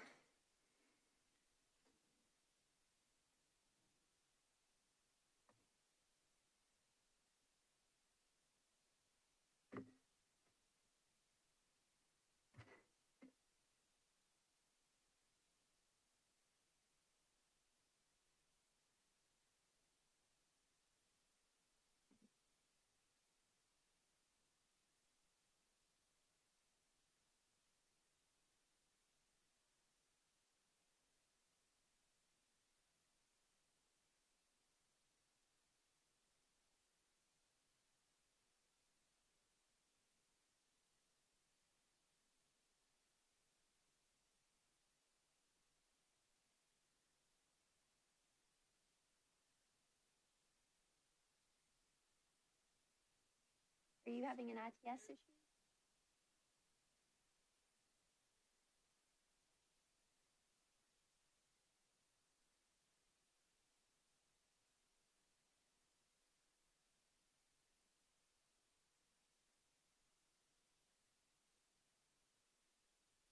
With all votes in, Mr. Clerk, please show the vote. All right, the motion to approve as substituted and amended passes with 29 votes in favor, 8 against, and 1 abstention. You have adopted Ordinance 1007 on its third and final reading. Okay, next is Agenda Item 98. This is Ordinance BL 2025-1061, sponsors Weiner, Stiles, Bradford, Gregg, Huffman, Gadd, Toombs, Coopin, Benedict, Eastlick, Evans, Lee, Horton, Hill, Ellis, Rutherford, Gamble, Cortez, Evans, Siegel, Suara, Nash, Spain, Druffle, Allen, Webb, Hancock, Bowe, Cap, Ewing, and Johnston. This is an ordinance to amend Title II of the Metro Code of Laws to establish the Metropolitan Animal Care and Control Commission. Ms. Weiner, you are recognized. A commercial break. A really good way to de-stress is with the puppies. So let's take care of the puppies. Are there puppies here tonight? No, but they should be. Ms. Evans will be disappointed because I told her she couldn't have puppies on the floor of the council chamber. Yeah, you know what? We could see about that. Anyway, I would like to move the amendment. Let's first, Ms. Weiner, get the bill before us, please, I am so sorry. Okay. I would like to move BL 2025-1061, please. There's a motion to approve. It's properly seconded. Now it's back to you, and you can make a motion to amend. Thank you, and I would like to make a motion to amend. Okay, and is that with Mrs. Stiles' amendment? That is with Ms. Weiner's amendment. Amendment 1. That's the one it's already on the bill, ma'am. I thought we had to move move it as amended. Okay, never mind. Nope. Then we have Ms. Stiles. Okay, well, That's a suspension of the rules. Okay, here's where we are. Ms. Weiner is the primary sponsor. You are simply making a motion to approve this bill, and you now have the floor to share whatever you would like to share at this time. And then if Ms. Stiles wants to get in the queue, she may. But Lovely. Thank you. So I want to share something with you. that was sent to me earlier today. Bear with me while I pull it up. The MAC statistics for November, they had 352 incoming animals. 132 forever homes were found. 120 spay-neuter surgeries were completed. 65 dogs were reunited with their owners. 68 animals were transferred to rescue organization partners. This is why we do what we do, when we help them and provide constructive avenues for collaboration, transparency, and community engagement.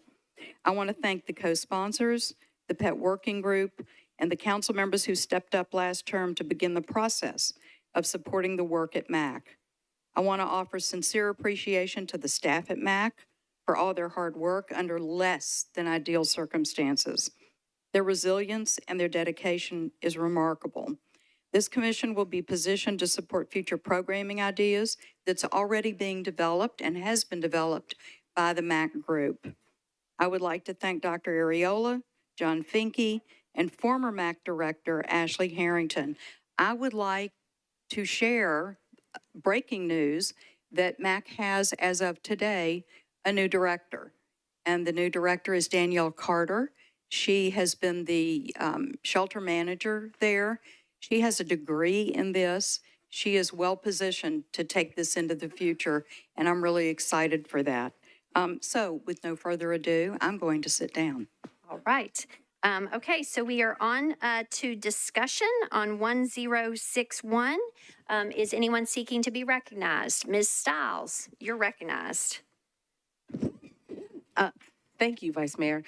I wanted to move my amendment. You're going to have to move to suspend the rules first, and folks can't object to that. So go ahead. I'd like to move to suspend the rules. There was an error at our last meeting. The amendment didn't make it into the packet. And so hoping that it doesn't change any of the intention of the bill. It's just acknowledging the work that was done by the previous working group. Okay, you've heard a request to suspend the rules and an explanation for the request. Is there any objection to a suspension of the rules? Okay, that is 4 objections, Ms. Stiles, and so the rules cannot be suspended for purposes of that amendment. Is there anything else you would like to say relative to this bill? Yes, You if still I have could. the floor. Yes, sure. Okay. I appreciate Councilmember Weiner for taking this up, acknowledging the work that was done last term. This group is really based on what we got started last term and codifying it now so that those individuals that are passionate friends of MAC, Pet Community Center, Hip Donaldson Pet, organizations that are already supporting our MAC facility, now we'll have an opportunity to really be hands-on with MAC, and I'm looking forward to the future. We're making some good strides. All right, is there any further discussion? Seeing none, we'll move to the vote. All in favor, please say aye. Any voting no? Any abstaining? All right, this is passed its 3rd and final reading. I was going to say it concludes our agenda. Hang on, y'all. There's one more. Agenda item 105, ordinance BL 2025-1121, sponsors Taylor, Coupin, Suarez, Stiles, Ewing, and Ellis. This is an ordinance providing the honorary street name designation of Dr. Harold W. Jordan Way for a portion of Marina Street. Mr. Taylor, you're recognized, sir. Thank you. Move as approved and pass my time to Councilmember Ewing. Okay, there is a motion to approve, properly seconded. Ms. Ewing, go ahead. You're recognized, ma'am. Thank you, CM Taylor, and I'm so sorry, everyone. I just have to say a few words about a family friend for the family of Dr. Harold Jordan. Dr. Harold W. Jordan lived and worked in Nashville for 55 years and had a very close and lasting tie to Meharry Medical College. After graduating from Meharry, he became the first Black resident in the history of Vanderbilt University Medical Center. In recent years, VUMC established an award and an annual lecture in his honor. He also became a clinical professor there. He served as the chairman of Meharry's Department of Psychiatry for 18 years and was the acting dean of its School of Medicine before becoming a professor emeritus. He only took a break from his beloved Meharry when he was named by the governor as the first Black commissioner of mental health for the state of Tennessee. During his tenure, he accomplished the rare feat of ensuring that every mental health facility in Tennessee was accredited. To honor his accomplishment, state officials named a building for him, the Harold Jordan Habilitation Center, a state-run facility under Tennessee's Department of Aging and Disability that provides intensive support and treatment for individuals with severe intellectual and behavioral challenges. The center aims to stabilize individuals for community reintegration, serves as a crucial resource focused on individualized care for complex cases, and offers pathways to independence. Dr. Jordan was also an attending physician at Parthenon Pavilion, a former board member at Centennial Medical Center, and a Distinguished Life Fellow in the American Psychiatric Association. Sorry.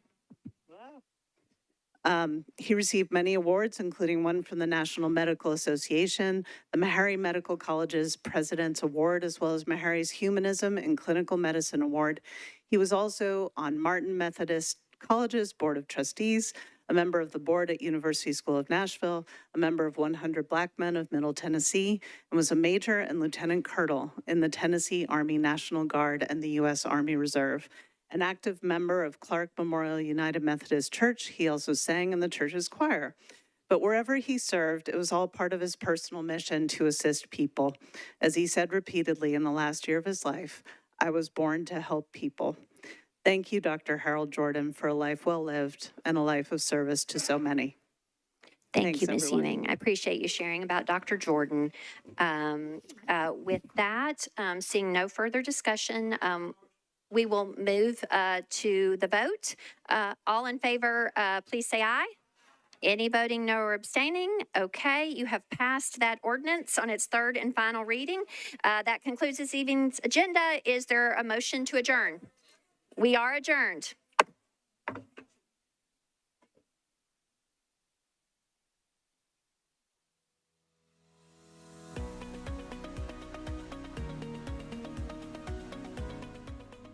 This has been a service of the Metro Nashville Network. If you would like to see this presentation again, or for more information on this and other programs, visit nashville.gov.